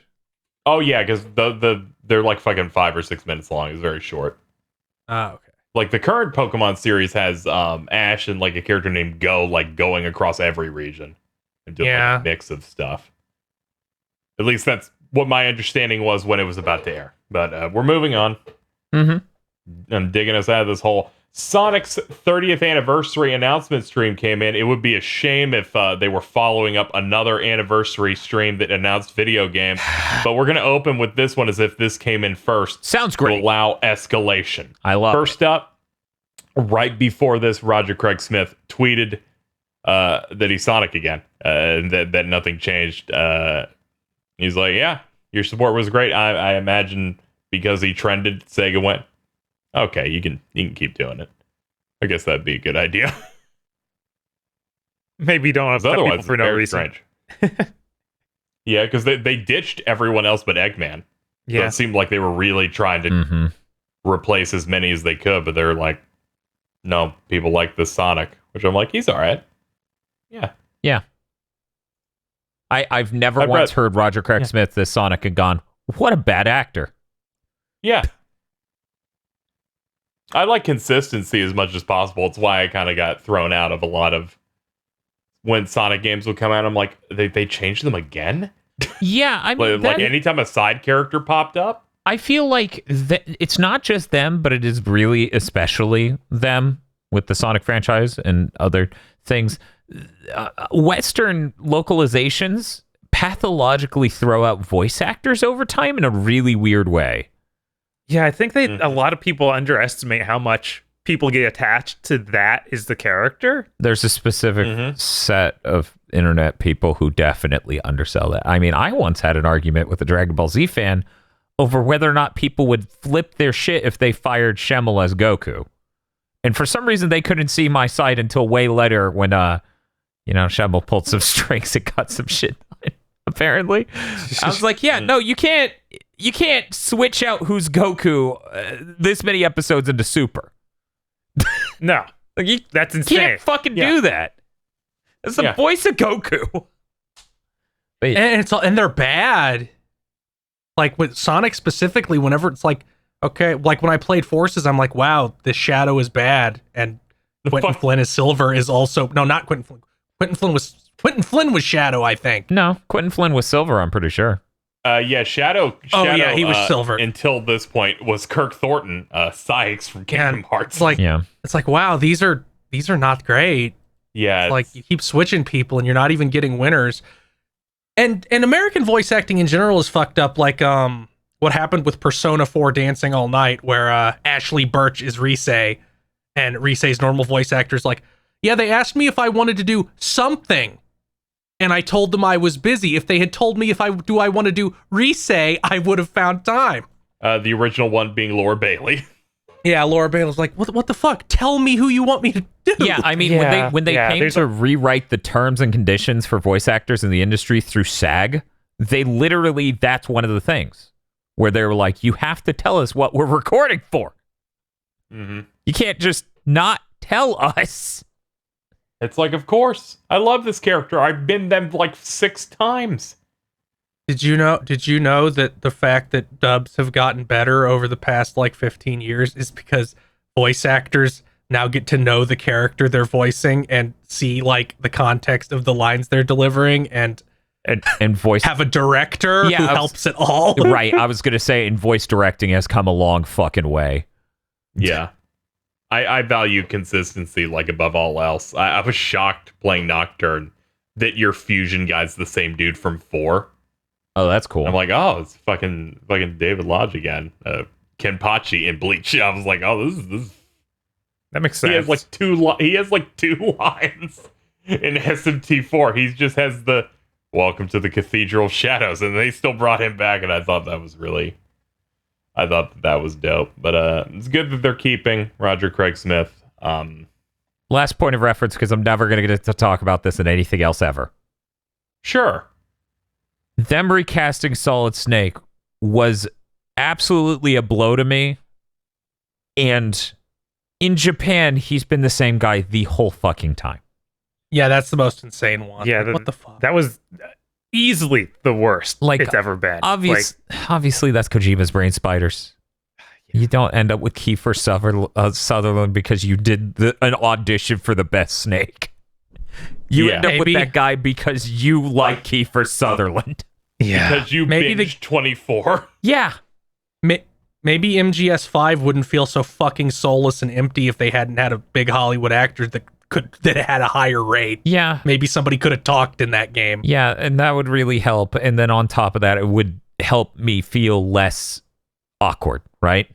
Less like this is a weird fucking negative zone ending to this franchise. The Ground Zeroes mission, that's the fan service mission falls completely flat Yeah. and feels just like a punch in the gut. Yeah, Because the whole thing is him quoting Snake. and it doesn't make any fucking sense as Kiefer.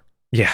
It just Yeah. hurts. Yeah, so anyway, I just wanted to say that here because we don't talk about this sort of thing very often. Anyway, go ahead. Yeah, that's true.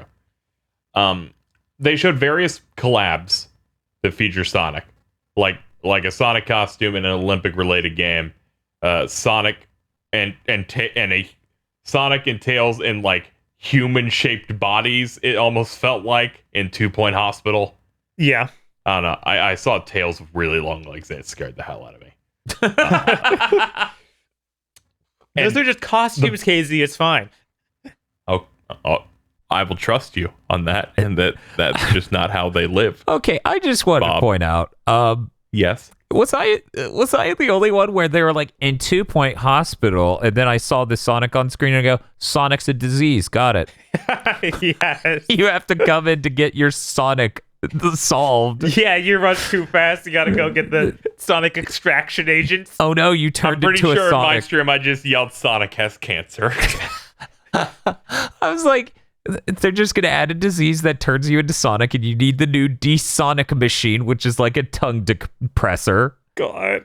It's Wait, let me pull out my book of really hacky dated bad jokes. Sonic's gonna get chemo and get rid of his side characters. Waka waka. Yeah, that sounds about right. I was just gonna go with a Gaming in the Clinton years joke of Rouge the Bat gets breast cancer. Imagine the drama. God, I fucking forget that. Jesus Christ. Can't be the Clinton. It's classic. It's fucking classic. The last collab that they showed is for Lost Judgment that's coming out in September. Sonic the Fighters will be an arcade game in there.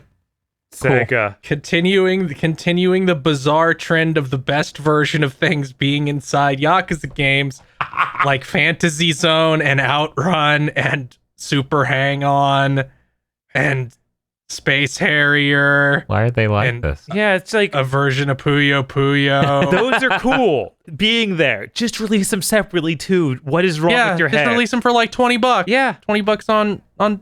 Just be like, here's the Yakuza retro game collection. Yeah. Yeah, it's insane. Were you saying something about Minecraft thing, Dan? Oh.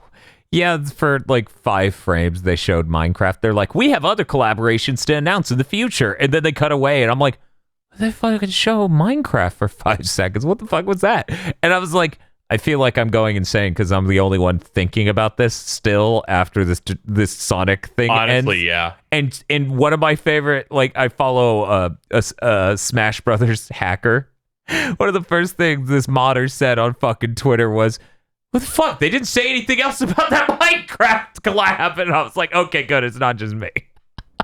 Yeah, because if people didn't watch this, they call it Sonic Central, and it's going to be like Resident Evil, where they just have directs for one franchise now, and they're going to do more of these. I'll believe it when they do more than one. Because they had I'm Sonic surprised- 2020 last year. Yeah, it was really good. Yeah, I know. I'm shocked they even did one. Their next announcement, Sonic Colors Ultimate, was formally announced, coming out September 7th. It's a full-scale remaster of Sonic Colors, 60 FPS. Apparently has straight-up new Wisp powers that were not in the original. Oh. Okay. So like there's more gameplay to it. And a lot of rework stuff. People notice like they've completely like changed how certain things like look. Like the rainbow rings have like a new trim on them. Like the lighting is different and everything. And they have to adjust the controls. Seems like they may have like changed out the multiplayer mode that used to be in there to just have a dual mode where you take on Metal Sonic to get stuff. Huh. I forgot there was a multiplayer mode at all. Yeah. I'm sure many people did. It's going to be $40, $45 if you want to play it 3 days early. Are you Sega's still doing that. God, Yeah, Jesus fucking Christ. But it also includes a bunch of digital deluxe items and whatever. A bunch But of one Sonic movie tie-in items for some reason. Yeah, like baby the digital Sonic. deluxe. The digital deluxe tricked people because there's one called Player Icon, but it changes the icon of your lives, so it made people go, "Why is there a Tails icon?" and it's for that DLC, and it made people think that Tails might have been playable. That was, What an insane addition. Yeah, Why do that? Why here, our DLC thing is something that isn't really that cool and will confuse people. yes. This is super exciting. This is the exact thing I Yes. always ask for. I can't believe I'm getting it. I'm so happy. They're launching this on multiple different systems, so it's not locked to any one of them. I'm buying this day one. Oh yeah, absolutely. I'll probably buy it. Watching that 60 FPS trailer, I'm like, this looks good. Yeah, the things needs to escape the Wii. Yeah. I hope they do this more Sonic games. No shit. Yeah, You can go back and watch our fucking Sonic Month video on Sonic Colors. Xeon plays for seconds, and I immediately go, oh, it's 30 frames per second. That's unfortunate. So yeah, this is literally what I've been waiting for like 5 years now. I'm so happy. It's very good. I'm glad you're winning. Yeah, no, if they keep doing this, right? If they gave us a port of Sonic 06 that ran at 60, you bet your ass I'm buying it. Yeah. Same. Yeah, no, Hey. that's exciting. Every time you go, I just assume you're doing the hand thing he did. Yeah, I am. I am. With the power of the PS5, they can load fast. Oh my god. Yeah, I know. Finally. That's what Dude, we if they had a version of that where it's just instant loading 60 FPS, but nothing else has changed, I'm like, good. I want to jump on top of a box and do that weird roll Spin thing you kick, do yeah. to lift up into the fucking atmosphere breakdance to the moon like Dogecoin. and crash all the way back down. Yeah. Oh man. Fuck yes, absolutely. Keep doing this with Sonic games. Thank you. Yes. Yeah, I'd very much like some good version of all the 3D ones to be available on modern platforms. And Yeah. a port of the DS games. That'd be great. I really like Sure. Original Rush. Yeah, I would like Rush Adventure combo pack. That would be cool. I think they could do better to be more like Konami and get M2 to come in and do some re-releases of some stuff. This next thing gave me a stroke, right? Because they announced that Sonic Colors Rise of the Wisp cartoon thing coming this summer. Is it this summer? I thought it was next. Am I having a stroke? No, that's Sonic Prime. Okay, Yeah, Sonic you're Prime thinking was announced. Prime, which is the So- Netflix show made by like the Ben 10 studio. They announced the Sonic cartoon for based on Colors is coming out Yeah. before the re-release of Colors of a Sonic game most people have never even seen.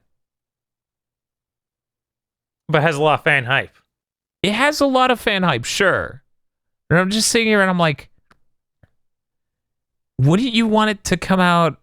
I guess it's building up to the product release, right? Yeah. Yeah. Yeah. But they're like Yeah, building they it as really want to push this because it's like the one. It's like a really well received Sonic game that isn't like shooting for nostalgia as much. Like Generations did pretty well, but like critically, but was old stuff. Mhm. This is like this is the one that really nailed it. At least in terms of reception. So I can see them doing it. It's going to be in like 2 parts, they said. So it's like one. So it seems like it'll be like a 2-episode thing. It's a nice style. Chad got mad at me because the first thing I said was it looked like the old animated Esurance commercials. Oh, that's pretty harsh. I was like, the style reminded me of, and then Chad's like, how dare you? Like Shibuya like, Shibuya went from this is great to what the fuck is wrong with you? Yeah, that's fair. It does have that energy a little bit. Yeah. These people are maniacs.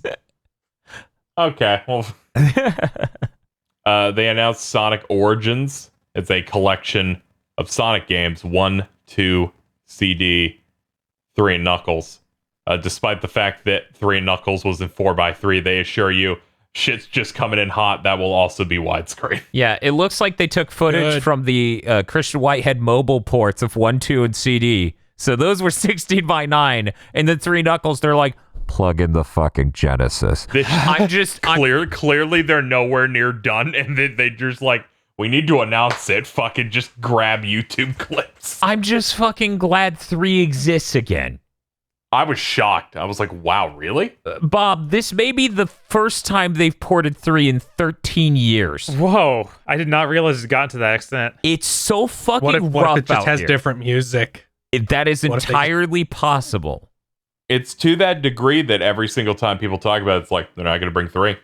Like, it wasn't even in the Genesis Mini. Every single time, Bob, it's fucking unhinged. And that's why Field just said that thing of they're going to change the music, because everyone's convinced it's because of the Michael Jackson music. Right. Because why else would you skip what lots of people say is the best Sonic on the Genesis? Which I don't know that I commit to that headspace. I like a lot of things about 2 more, but 3 and Knuckles is incredible. Do you think they actually got Christian Whitehead for this? Yeah, they gotta have the guy if they're gonna have to do. I feel like they're tight enough. I mean, Bob, are you gonna do the guy? If you're gonna do 3 after this long, are you really gonna stick his ports of 1, 2, and CD next to someone else's work? Yes, that's the worst case scenario. I worry that bridge is burnt. That's my worry. What if they only used his ports for footage and then versions are new 16:9 things they did? That's entirely possible. I think they might be playing the most coked out game, and someone at Sega's like, "Yo, did you know they reverse engineered the Christian Whitehead port to make it an emulator on PC for these things? We should port this emulator." God. Yeah, the most international. There's a new fork. There's a new fork of Gens which can run most games in 16:9. Yep. Very glitchy and unfinished. Oh, absolutely. But it's cool as shit. Anyway, let's get this last one. New mainline Sonic game was announced. It was just a CG thing to say they're doing it. Sonic ran in a forest. A techno thing happened when he ran at one point. He made hieroglyphics. It's coming out in 2022, which made me go, good, keep working on it. Keep going. Don't feel like you need to rush. This was the exact separation of us showing you a trailer that said nothing to game is allegedly coming out that Forces had too, though. So this is giving me some Sonic PTSD. So true. It has been some years though, so I wonder if they've had more time. I really fucking hope this is a good game. Also, the fact that Forces was like being made at the same time as the Hedgehog 2 engine was being made, and their whole thing was it finished a year before Forces launched, and I'm like, well, if the engine's done, but we don't know that. Yeah, we don't know if this is another new engine or not. I just that would be really fucking funny if it was, but I'm gonna hope that we're not in a cosmically horrible world, because this is this is still targeting Switch. Let me dump some information that might point towards the dark world. Yep. People dug around and found like stuff in Sega's servers, which calls this game Sonic Rangers. As I recall, it was something about like the XML data inside of either the servers or the MP4 itself. And yeah, they dug out through official content that the title Sonic Rangers. This was posted on 4chan in January. Yep. Sonic Forces, new Sonic game by Sonic Team. I will just read the post. Did a focus test for a new Sonic game called Sonic Rangers, which is an open world adventure game which takes heavy inspiration from Breath of the Wild. Did 2 demos, a 20-minute long exploration of the open world, and a final ? Boss battle. And here's bullet points. Open world is populated with small enemies, puzzles, and platforming challenges. Completing puzzles, challenges, enemies rewards experience, which can be used in a skill tree. Skill tree unlocks abilities like the spin cycle, where you hold Y and Sonic starts tracing a line behind him. And if you finish a circle, it attacks all enemies inside the circle, which there's something in the trailer that kind of looks like that. Lock-on attack returns. There are bosses spread through the world. Defeating them grants orbs. If you get enough orbs, you get to go to cyberspace through a portal. Ooh. Cyberspace levels are generation styles, and the music goes hard. Beating them fast enough gives you chaos emeralds. Exploration and combat was super boring, very button mashy or whatever. I don't fucking trust anybody on 4chan about what is a good game, especially a fucking good Sonic game, so whatever. You don't trust the focus group? No, I don't. Especially not when the game is like 18 months before being done. Right. New voice acting by Roger, and no one else was present, so they're definitely sticking to the general theme at least. Now for, I think, the final boss. After gathering all the emeralds, you can then cut through a thick fog that you couldn't in the open world. Gigantic tree robot thing is a boss. Fly around at a supersonic, utilizing spin cycle and other abilities, mainly mashing buttons. Can't take damage on a timer of rings. A ghost girl refills your ring count multiple times. Demo ended after defeating the boss. Game is definitely early on in development, but was rough. Not a fun time from what I played. Cool. this kind of stuff has happened before. Like almost all of Pokemon Sword and Shield got leaked early. That's true. That happened 7 Yeah, months but Now on before launch. 4chan. So that's a post from like January. Yep, Wednesday, January 6th, 2021. Oh, okay. And this isn't coming out till next year, so I feel like they can Yeah. tighten it up. I like the ideas of it. Yeah, Like I don't hate it. I'm fine with anything as long as it's good. Yeah, I'm not opposed to completely changing the setup of Sonic game because they have not nailed 3D Sonic game yet. Of like The we're idea perfect. of your special stages being the boost stages is something that I'm like, That's how a did good I not idea. think of that? How did I not a really think good that they idea. could just make that is the way you would do that? I think that's the most clever and solid sounding thing in this. I'm still like Sonic combat. Yeah, that's but open world is really neat. So I'm looking forward to this. I wish this trailer gave us anything. Like I Anything. want something, like a taste of Like a thing. Like even the Forces trailer that was super early gave me a taste of like, oh, this is the setting. Oh, you definitely had an idea of what Forces was Yeah, you watching did. that. Yes. You're like, it's the apocalypse, and oh god, classic Sonic's back. Yeah. Yeah, it was bad. But yeah, I like the amount of people I thought they go, oh, thank God they didn't give away classic Sonic's back. Please keep them away from me. yeah, Yes. please, no. Classic Sonic in Sonic Forces feels worse than any 2D Sonic thing has ever felt. I am including all fan games. Just Technically Sonic Oh, Labyrinth man, is 2D. every single Sonic sidekick can come back, but not classic Sonic, please, never. Yeah, Yeah. Hell yeah. Sonic Charming. friends are, despite the whining of the internet, mostly fine. Now, whatever. It's a fucking open world. Throw them all in. Yeah. Just let me get missions. Have a thing where Shadow will show up and be like, "You're a cuck, Sonic. Kill more enemies than me in 60 seconds." And if you do that, he like seethes and gives you some experience. You know what? Fucking hear me out, Sonic Team. You hear me out. Hear me out. Okay. You just make the Sonic equivalent of fucking Cameo, and I'll say it's the best Sonic game in a long time. You give me 5 different worlds on the end of this giant fucking open world, and whenever I go to the open world, we have the cool next gen fights. I'll just be like, this is fucking cool. That, you know what? That seems a lot more likely to me than it actually being open world. Hey man, that's cool. I'm perfect. I'm not even shitting you. If that's how this Sonic game went down, I would be like, best one in a while. Thank you for doing anything fucking different. Which Like, it that's a kinda good thing about this leak. It sounds really fucking different. Kind of has a structure like the first Jack and Daxter, where you have like the main area, and then you go to the level area, which isn't like a portal, but you just physically go there. I'm looking forward to our Jack and Daxter streams. Yeah. That's our Sonic news. Yeah. I hope you enjoyed it. Today we had a Horizon Forbidden West state of play. They showed off 14 minutes of gameplay and little cutscenes and stuff. Holy shit. That looked crazy. That game is unreal looking. It is so good. It's such a remarkable upgrade from the original, which I was all right with the original. I enjoyed it. This looks like a 9. It looked really good.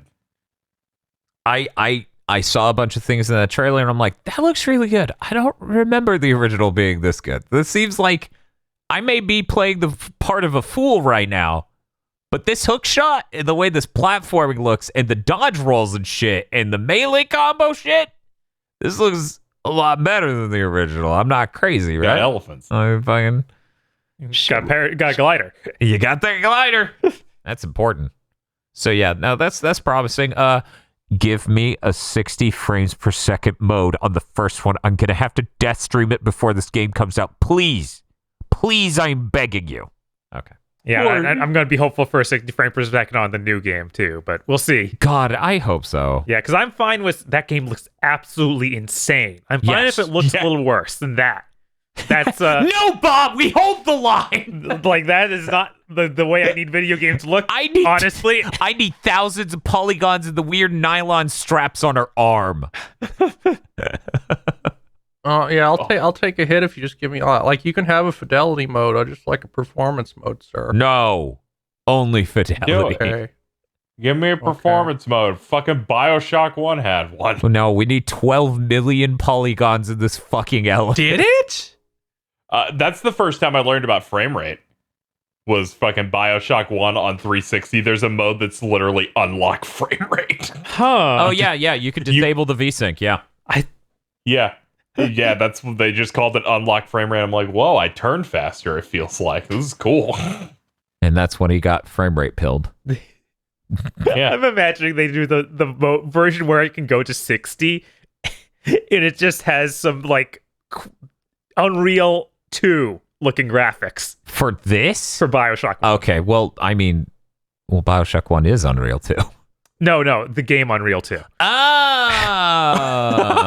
And I'm like, cool. I want to play the point control mode that has the vehicle. I'm sorry, I think that's Unreal Tournament 2004. Yeah, you're thinking Unreal It is, Tournament it 2004. Unreal 2 is a Halo knockoff. It's insane. I can't trick Retro Island Gaming to go back and finish that game. He stopped halfway through because there was a soft lock, and he's like, "This game is really bad, you guys. I tried to be positive. I'm never coming back." trick him into playing Marathon. Ooh, he might go for that. I'll see. What's next on the docket, Crazy? So there's a rumor that every games media person I know just went, yeah, it's real. It's real. It's happening. This has seemingly been plucked from my own brain. Team Ninja is making a Final Fantasy themed Souls-like called Final Fantasy Origin. It's based on the world of the original Final Fantasy. An alpha demo is coming this summer. It'll be a tentpole title they'll show at E3. This sounds really cool. I hope that it has very little Souls-like stuff and is actually just an action RPG. Because I want Team Ninja to move away from those and start making the games I like them for. No, I'm yeah, they also said it's going to be super approachable because it's a Final Fantasy game. Yeah. And also that Nomura's doing art on it. And I'm like, God! If this is like a Team Ninja action game that's based on Final Fantasy and Square Enix is helping with like presentation and story stuff, it wins the year it comes out. Like it just takes it. Yeah, they're like, this is that team taking the knowledge they got from Neo to make something that'll, be more approachable based on Final Fantasy. And if I get a Neo level cool boss fight against Garland, it will be my game of the year. Yeah, I could see that. Fucking also, easily. Like all the Neo stuff does apply pretty well to job classes in Final Fantasy Yes. 1. Job classes are big Yes! thing. It's like I love Neo 2. Neo 2's great. It'd be nice if I had a game like that I could give a shit about the story and cared more about like the things I was fighting. Yeah, it's unfortunate that Neo 1 was better at that than 2. Yeah. Yeah, it's like I know basically what's going to happen in this story because it's just history. God, now I'm imagining like, oh yeah, you picked up the red mage outfit. You just wear a 4K version of the red mage outfit from Final Fantasy 1. God, it'd be so... the things in my brain. One, they say it's in the world of Final Fantasy 1. They gotta add some shit. Final Fantasy 1 has like nothing. All the Final Fantasy stuff isn't even in that. I'm pretty sure Chocobos aren't even there.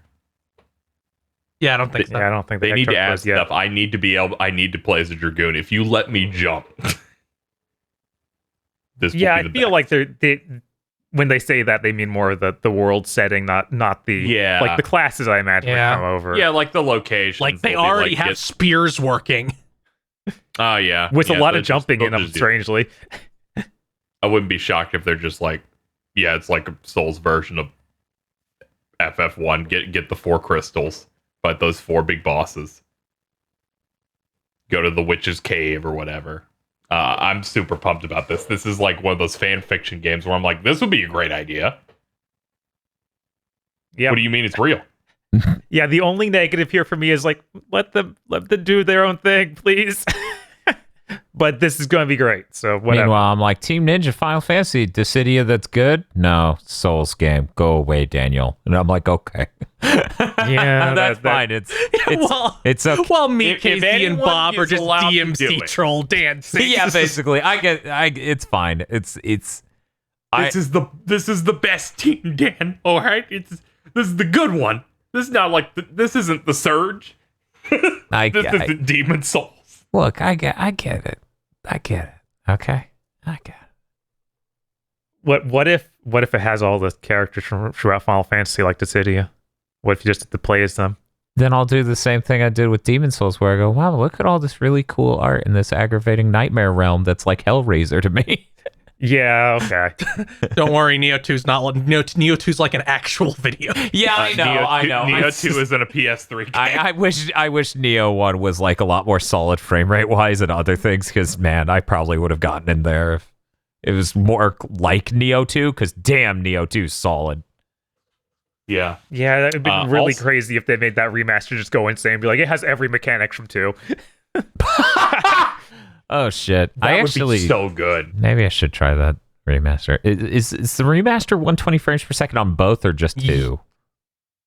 It's on both, I think. Yeah, I believe it's Has- both. like, Like I is think the- the visual stuff, yeah. Maybe I should check it out. Oh well, we should move on. Also, there's the one other aspect of this.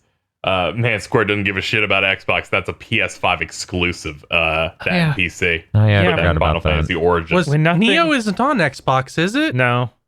What? No, that was also Yeah, that was no. also a PS4 PC. I feel it must be like, well, Team Ninja being like, well, we don't really ship on that, and Square Enix is like, looks at sales figures. That's fine. Square Enix looks at sales figures and goes, "Now's the time we laugh."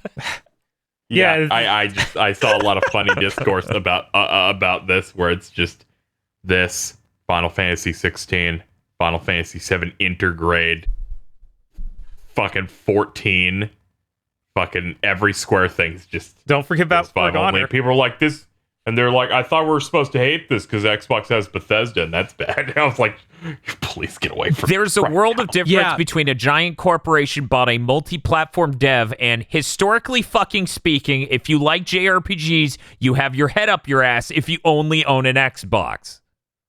Yeah, that's just deranged. It's like, oh, they didn't Yeah. release here because they don't sell here. Whoa. That's a little different from they were bought out and now they sell here only. Also Forspoken. That's the other one I was thinking. I was like, what was the other one? I tried Yeah, to get it in it's there. Bob's but- like For Goner, and I just laughed. I was like, darn it, I said the wrong thing. This is really bad. That I need a subtitle. That Forspoken needs to be a subtitle. For Goner? Oh god, what was it? Bob's lost. Quick, move on. Avowed? Bespoken. Okay. All right. Well, our last big piece of news. It's just called an ancient evil. And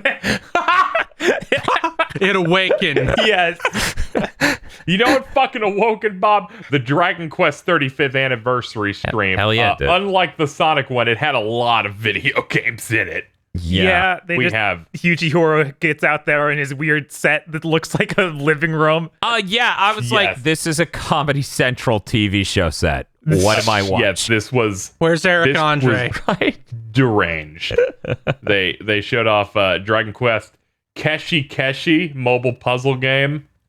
It's a Japan. They said they were You're like planning to bring this erasers. to the US, and they have a name like that Yeah. where it's not even translated at all. Well, I assume they'll just change the name Yeah. for the American version. Hopefully. Yeah. We're gonna go through these next things pretty quickly. We got Dragon Quest X online. They announced version 6 of that. No plan for a Western release for that. So that's just keep it out of your brain. However, they have a Dragon Quest X offline thing that they announced where it's like an offline equivalent of their MMO. Maybe that'll make it over here. Yeah, Yeah, I hope so. And it's Because on, then like, they wouldn't one have to platform. localize version 1, 2, 3, 4, 5 Did- of 10, which I did- imagine is what's keeping them from ever doing that for OG 10. weirdly, the graphic style is completely different, very strange, and kind Yeah. of bad looking. I didn't want to say it, but yeah, it's like a little chibi looking. Yeah, and then the backgrounds they're walking on look real rough. But I want them to do this for Final Fantasy 14. I don't care how bad they make it look. I don't even like the way that game looks normally.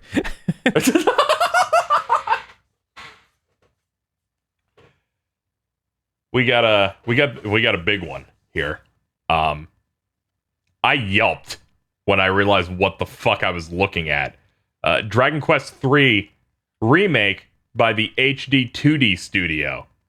So you're talking Octopath Traveler Triangle Strategy. Weirdly, they did not say it was that studio. They just said it was that style. So they might just be using the same like techniques they learned. Like the same like the guy that talked about it was the producer of Octopath, though. Okay. Okay. But yeah, I don't think any of the company names lined up. Yeah, they're using that tech. They turned off the bloom. It looks insane. During their discussion of this, Yuji Horii says, like, we could probably do 1 and 2. And then someone off screen blew a whistle saying, you're not supposed to tell them that. Right. It's really funny. Yeah, this whole time. So it just sounds... That's great. The whole time they were showing this, I was like, they're finally just doing it to a good game. We don't have to play a bad game to get a cool art style. Okay, maybe my brain thought, man, I don't have to settle anymore. Do this for every OG Final Fantasy and make 2 a good game. Also, along the way, that would be really good. Seeing also 6 do like it for this. Dragon Quest 4 through 6. Yeah, Dragon Quest 3 is real fucking hype. For people who haven't kept track of it, I actually did grow up with this. My grandfather played the Dragon Warrior games on NES. This shit is hitting so hard for me. Yes. I'm like, oh, this is good. This is real incredible. good. I'm emotional over how good this shit is. Like the perspective, I love the the battle screen where it starts off with them facing off in more of a Golden Sun perspective, and then it goes into the first person when they deal out the turns and everything. Like everything with that looked incredible. I'm very, very pumped. And they're like, worldwide release, don't worry, we're good. Yeah, we got you. Yeah, it makes me real happy. Yeah. They finally showed some stuff for Dragon Quest Treasures. This is something that they announced, I think, like a year ago. It's taking the characters from Dragon Quest XI, Eric and his sister Mia. And I don't know, they hunt for treasure and they get treasures and stuff. Yeah, we just saw them collecting treasure chests. We didn't even see them get treasures out of them. Yeah. It was weird. Yeah, it's one of their smaller things, but I saw a lot of people going, are they going to finally show that game? Because it's been a minute. It's cool to see something that they're still working on it. Yeah, I'd like to see what that game is, really. Yeah. Spinoffs for Dragon Quest are usually pretty solid. Yeah, I mean, Builders and Warriors were neat. God, were they ever? Yeah, fucking. Yeah. Builders just is like, we're going to take Minecraft and make it a fun RPG with a cool story in it. Yeah. I need to get back to Builders 2 at some point. Mm-hmm. Bob and I started talking about there's like no super definitive version of Dragon Quest 8. Yeah. There's just the PS2 one. Yeah, because they added another party member, more content on the 3DS version of that game. Yeah, psychopaths. Absolute psychopaths. I'm just going to ignore that and play the PS2 one. Yeah. We have the RetroTINK. We can do that, and it won't look bad. You have the power. We were talking about it earlier this year. It's like KZ's doing Final Fantasy. We should do Dragon Quest. And die. Yes, that literally was part of that conversation. And then we get to the PS1 one, and everyone's like, finally, it's so underrepresented. And I'm like, I really don't like this one. We're skipping it.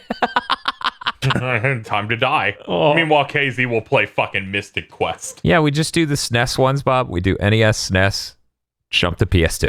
Jesus. Do we play 9? Do we go to DS? Yeah, of course. Okay. We do literally all of the PS1 one. That seems cruel. That one looks awful. It is visually, aesthetically, it has horrendous vibes. What if we get there and we just put in Breath of Fire and pretend? Oh, that would be so much better. And that's the thing. Breath of Fire 3 is pretty dope. Yeah, it looks really nice. That's the thing. Breath of Fire 3, Breath of Fire 4, they're incredible on the PS1. Final Fantasy 7, incredible on the PS1. And then you look at Dragon Quest, and I'm like...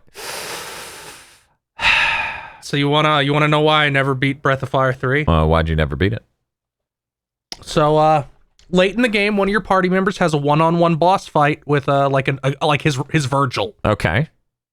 To get the best weapon for that character, you have to investigate the pile of ash they turn into immediately. If you leave the door 2 pixels behind you after defeating him, it's gone forever. And I knew that, but my instincts fucked me, and I'm like, oh, it's over. It's done. I was so demoralized, I just quit playing the game. And then Field And turned that's into like ash. 70% of the way through. Yeah, Jesus. God, that's intense. If you're a fan of the PlayStation Dragon Quest and you were perturbed by what they had to say, become a pod lord to address them and own them. Yeah, I didn't say anything about it. I don't even know how it looks. I swear to God, we played it on a retro roulette, Bob. We and you're did just look at it like, I'm once. sure it's way better than I think it is, and I even played it off that retro roulette, and I'm like, I cannot believe. Anyways, don't write comments. I'm not gonna read them. You're gonna have to become a pod lord. Jesus. Yeah, you're going to have to become a pod lord where he has to read it in a funny voice. That's true. We got one more thing. It's the big one. Mm-hmm. They announced Dragon Quest 12, The Flames of Fate. Mm-hmm. We have some, they just showed a cool ass logo. And here let me run through the details here. It's for adults, which, as much as a Dragon Quest game can be, it's going to have choices in it that like affect things. They said that they were going to change some stuff with the command battle. In Japan, this made this the #1 trend on Twitter by like 80% because people shit their pants. It's a cultural milestone. Yeah, and Yuji Horii went, don't fucking worry about it. If you hate action combat, it's fine. We're just renewing aspects of the command base. Don't fucking worry about it. Yeah. Yeah. See, and this is the thing. Dragon Quest is like the last bastion for this is what our game is. 20 years past. Did I stutter? This is what our game is. Our company won't, if there's any chance that we could fuck this, they will not let us do that. They're going to be like, we added one more thing you could do in a turn. Oh, okay, cool. Oh, that's great. Absolutely.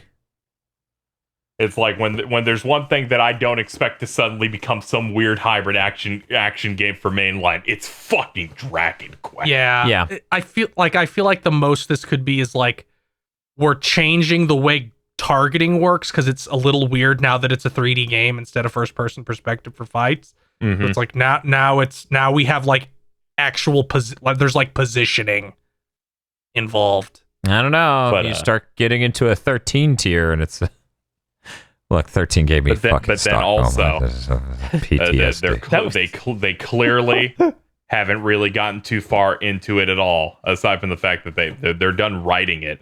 But in terms of the game part, so they can just look at that Twitter trend and go, okay, well, it's turn based. Yeah. But I have confidence that they wanted to tease the fact that they're adding something to the turn-based combat to like change things up. And I'm like, okay, go ahead. I'm interested in what you guys have, what ideas you have. They're aiming for a simultaneous worldwide release, which is great. They can't say hardware, but I think we can figure out what hardware it might not be on because they said they're using Unreal Engine 5. Epic was very adamant that Unreal Engine 5 could scale to all sorts of systems. Sure, I believe you. .jpg. All you have to do is rip out Nanite and Lumens. That's all. I think it's cool that Dragon Quest is the first game over at Square to use UE5 confirmed. Yeah, that's pretty dope. I'm really like, obviously the Switch version will probably come out at the same time, so we don't have to worry about a Switch version a year later that looks worse, that is then upported to the new bigger consoles with content that the original version doesn't have and it looks worse. Oh, it can be like the 3DS version of Dragon Quest 11 where they just have to make a separate SKU. I prefer that, version. yes. Please don't do that thing again where it's like, well, what version of Dragon Quest 8 do I play? The one that has shitty music or the one that looks worse? I had a really good conversation with someone. Someone's like, is the bad guy still fucking composing for these? I'm like, one, they didn't show music. 2, he's 90. They just started. I think you're safe. I think you'll be safe on this one. Yeah, probably. Just saying. Maybe they convinced him to retire. He's 90. I think they'll be safe. This game probably won't be out till 3 years from now. Probably. That's how it went last time. Yeah. I think it'll be faster, a little faster this time, just from the fact that they know how to use Unreal now. Because they used it once, and then they were forced to use it again because of some stupid shit with the Switch. And then they were forced to use it again to port that stupid thing back. Yep. So they should have some So experience. they're really good at it. Yeah. They will accidentally just make 11 again with 12, and we'll be like, wait a minute. That Yeah, and I purple feel like, dude's I feel here like I feel like they're not going to make new models for these monsters. Like they might polish them up more for PS5, but it's like those they really look good. unbelievable. Yeah, they look unbelievably good in the original PS4 version, at least. Mm-hmm. But I don't know. Oh, They might have lost yeah. those models just like the Pokemon Company. No, I'm pretty sure they didn't fucking do that. They stubbed their toe and they're all gone. They swear. Stop that. I'm pretty sure we're fucking fine. But yeah, Unreal Engine 4, the way you make a game on it translates really well towards Unreal Engine 5, and you can, in fact, Yeah. port your projects forward. So, to some extent, this is going to be much easier process than the last game. Yeah, because they also don't really have to, they know the engine. They're going to have a much easier time, and all of Square has been learning this engine for the most part. So it's just they could cycle people in and out. I kind of wish they showed the protagonist here because they did that last time. Yeah, it'd be cool to see like art of the game, but I still feel like we got a lot more than we did from that Sonic reveal. I was like, oh man, we really didn't get much out of this. And then the Sonic thing happened. I was like, never mind. Yeah. I'm now grateful. right? Yeah, they actually talked about this. They game a said little bit. words. Like, Yes. yeah. I wish they had shown the protagonist. Then Bob would go, "Wow, it's so much a better protagonist than 11." I mean, yeah, all of- it's not that hard. Unless they had the worst one yet, because he was currently the worst. Like if somehow Toriyama's on that much of a decline, that'd be pretty bad. Does anyone remember the protagonist of the... I know the first 3 games are called the Erdrich Saga or whatever, trilogy. Yeah. What is the next 3 called again? I totally forgot. 4 through 6. Zamuria, I think. Okay. Do we have Or any... something- Zenith, I think. Do we have any Something with Zenith. iconic Zenithian protagonists? Isn't that blue hair guy with the weird crown that's in Smash from 4 or 5? Yes. Yeah. Yeah, 4 and 5's protagonists are really iconic. It's 6 that kind of gets Yeah. the guy 5 has from 6 the that kinda mage gets, like, dude with the purple ignored. turban and cloak. Oh yeah, that's cool. Yeah, And 6 has Super Saiyan Blue Goku. yeah. He's Oh, like yeah. very, very Dragon Ball. Uh-huh. He is. Yeah. Yeah, he is. Oh man, we need to shut the fuck up. My brain's like, we should do a Dragon Quest mod. Yeah, my favorite part of people taking the part where they're going a little bit darker for it, which my brain went, oh, okay, maybe, things will not everything needs a happy ending in some quests, which 11 did a good job on a couple of things being pretty grounded. So I can see them leaning toward that a bit more. The entire internet's just like, we're gonna make the slime look a little more angry, like Kirby box art, and I'm like, yes. I have PTSD from 7th gen, so more matured for adults translates into a 7th gen version. And I'm like, that's a nightmare brain. This protagonist will have no hair. Yeah, he has Yeah. no hair and says fuck. Yeah, no, that's like there is It's a just ton of negative PN. connotation around that exact thing.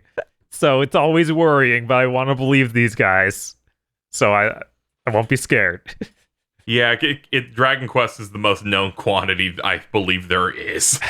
Where I'm like, I'm sure you fuckers will figure this out. I'm just happy that we're seemingly just every mainline Dragon Quest game will try to up its visuals and be a console game. That's really cool. Yeah, no, that's really great. Good thing they always did that and never didn't not do that.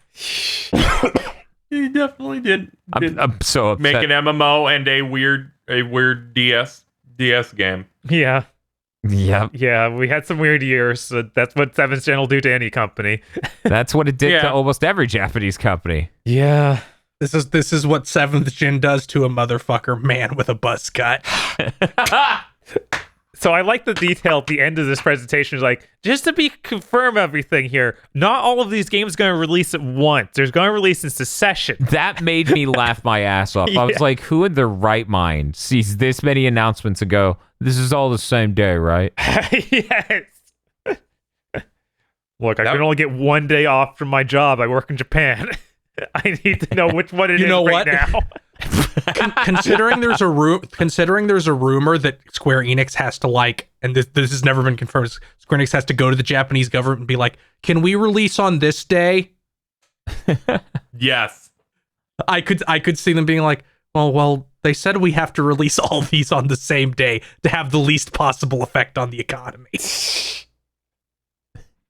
Fucking Dragon Quest simply built different. God, Square, chill out. You're hitting the ground running this gen. Jesus Christ. Yeah, no, this is exciting. This is real exciting. God. This dream situation for me, man. Oh my God. Fucking a Souls Final Fantasy, a new big Dragon Quest game. Fucking. Shit's I'm really not good. even left wanting for Kingdom Hearts either. I'm just like, Jesus Christ. I'm drowning. Yeah, there's too much. It's like, no, you can't be sitting here like, I'm thirsty. There's a fucking Tui coming out in like a month and a half. God, That World Ends With You summer game has went so much gold shit. last month. That's crazy. It's great. I'm really glad the industry's healthy and stuff now. Oh yeah. It was When did they first announce Neo Tui? When did they 4 months first ago. find out that exists? It's like a month or two before the anime aired. Like they did it really fast, which, you know, It was they revealed might- in they might- November, so like 7 months, 8 months. Okay. God, that's so crazy. Yeah. Yeah, they're fucking. It's in the PS database, so they're like, it's 8 gigs. oh, cool. Yeah. That's it. That's our news. Okay. That's our big fat boy. Okay, cool. We're gonna play some video games. Allegedly, Dragon Quest VIII on PS2. I'm a little skeptical. Yeah, I I don't could have know. we promised people some sort of Mega Man 8 through 11 playthrough. Oh, you know how he said, "Hey, we have the RetroTINK now. We can do that on CRT." That's basically how I ended last week's big thing. Yeah. No, that shit doesn't work. So I guess we can't. Sure is a thing from the retro community. Anyways, hey, you other guys, what are you doing? You should totally do Dragon Quest VIII on PS2. That game's important. It's a great game. fucking game. It's a great game. It made Sugiyama mad when they went behind his back and put the orchestral version of 8's music in the US release as the default. So that's already just really funny. That dude's insane. He was like, well, he wanted to sell them on CDs, Dan. Mm-hmm. That dude's If you insane. have them in the game, he might sell fewer CDs. He was like, Yep. this is worse than those things I don't admit exist. That's what he said. Look at me. I'm too old. I stopped making good music in the mid 2000s. Oh, that's okay because he made it up for all the games forever. Yeah, It's yeah. fine. He made that title song, which can just hold the entire franchise on its back. It really fucking can. I can listen to that over and over again. It's kind of I'm insane. gonna stream video games. Oh, cool. I'm gonna flow. I'm a zen state of playing, of trying to play more stuff consistently. I don't know if I'm gonna do FF5 yet or not. I should probably get on that soon. yeah. But no, That was pretty cool. yeah, no concrete plans are set just yet. But I went through Nocturne and that was pretty good. I looked at my Twitch stats. This month I've streamed 105 hours. Jesus. I actually will be beating a record if I probably do a couple more streams of all time of highest amount. Damn. So that's cool. Nice. Yeah. Crazy. Yeah. So I'm gonna shoot for that, and then it's like, Dan also matched you. He streamed an eighth less times. And this is just the normal. Let me check. Let me check. Yeah. Okay, there we go. Analytics. Yep. We Hunting streamed May 1st to now. we streamed 108 hours. From May 1st to now. April 28th to now. Okay. Let me figure out how to. Okay, I click May. 97 hours and 31 minutes, but of course we're streaming tomorrow. Yeah. But yeah, Oh, God, 97 hours, 31 minutes. Whoa, my brain goes, I gotta stream now. I can't lose. No, you don't!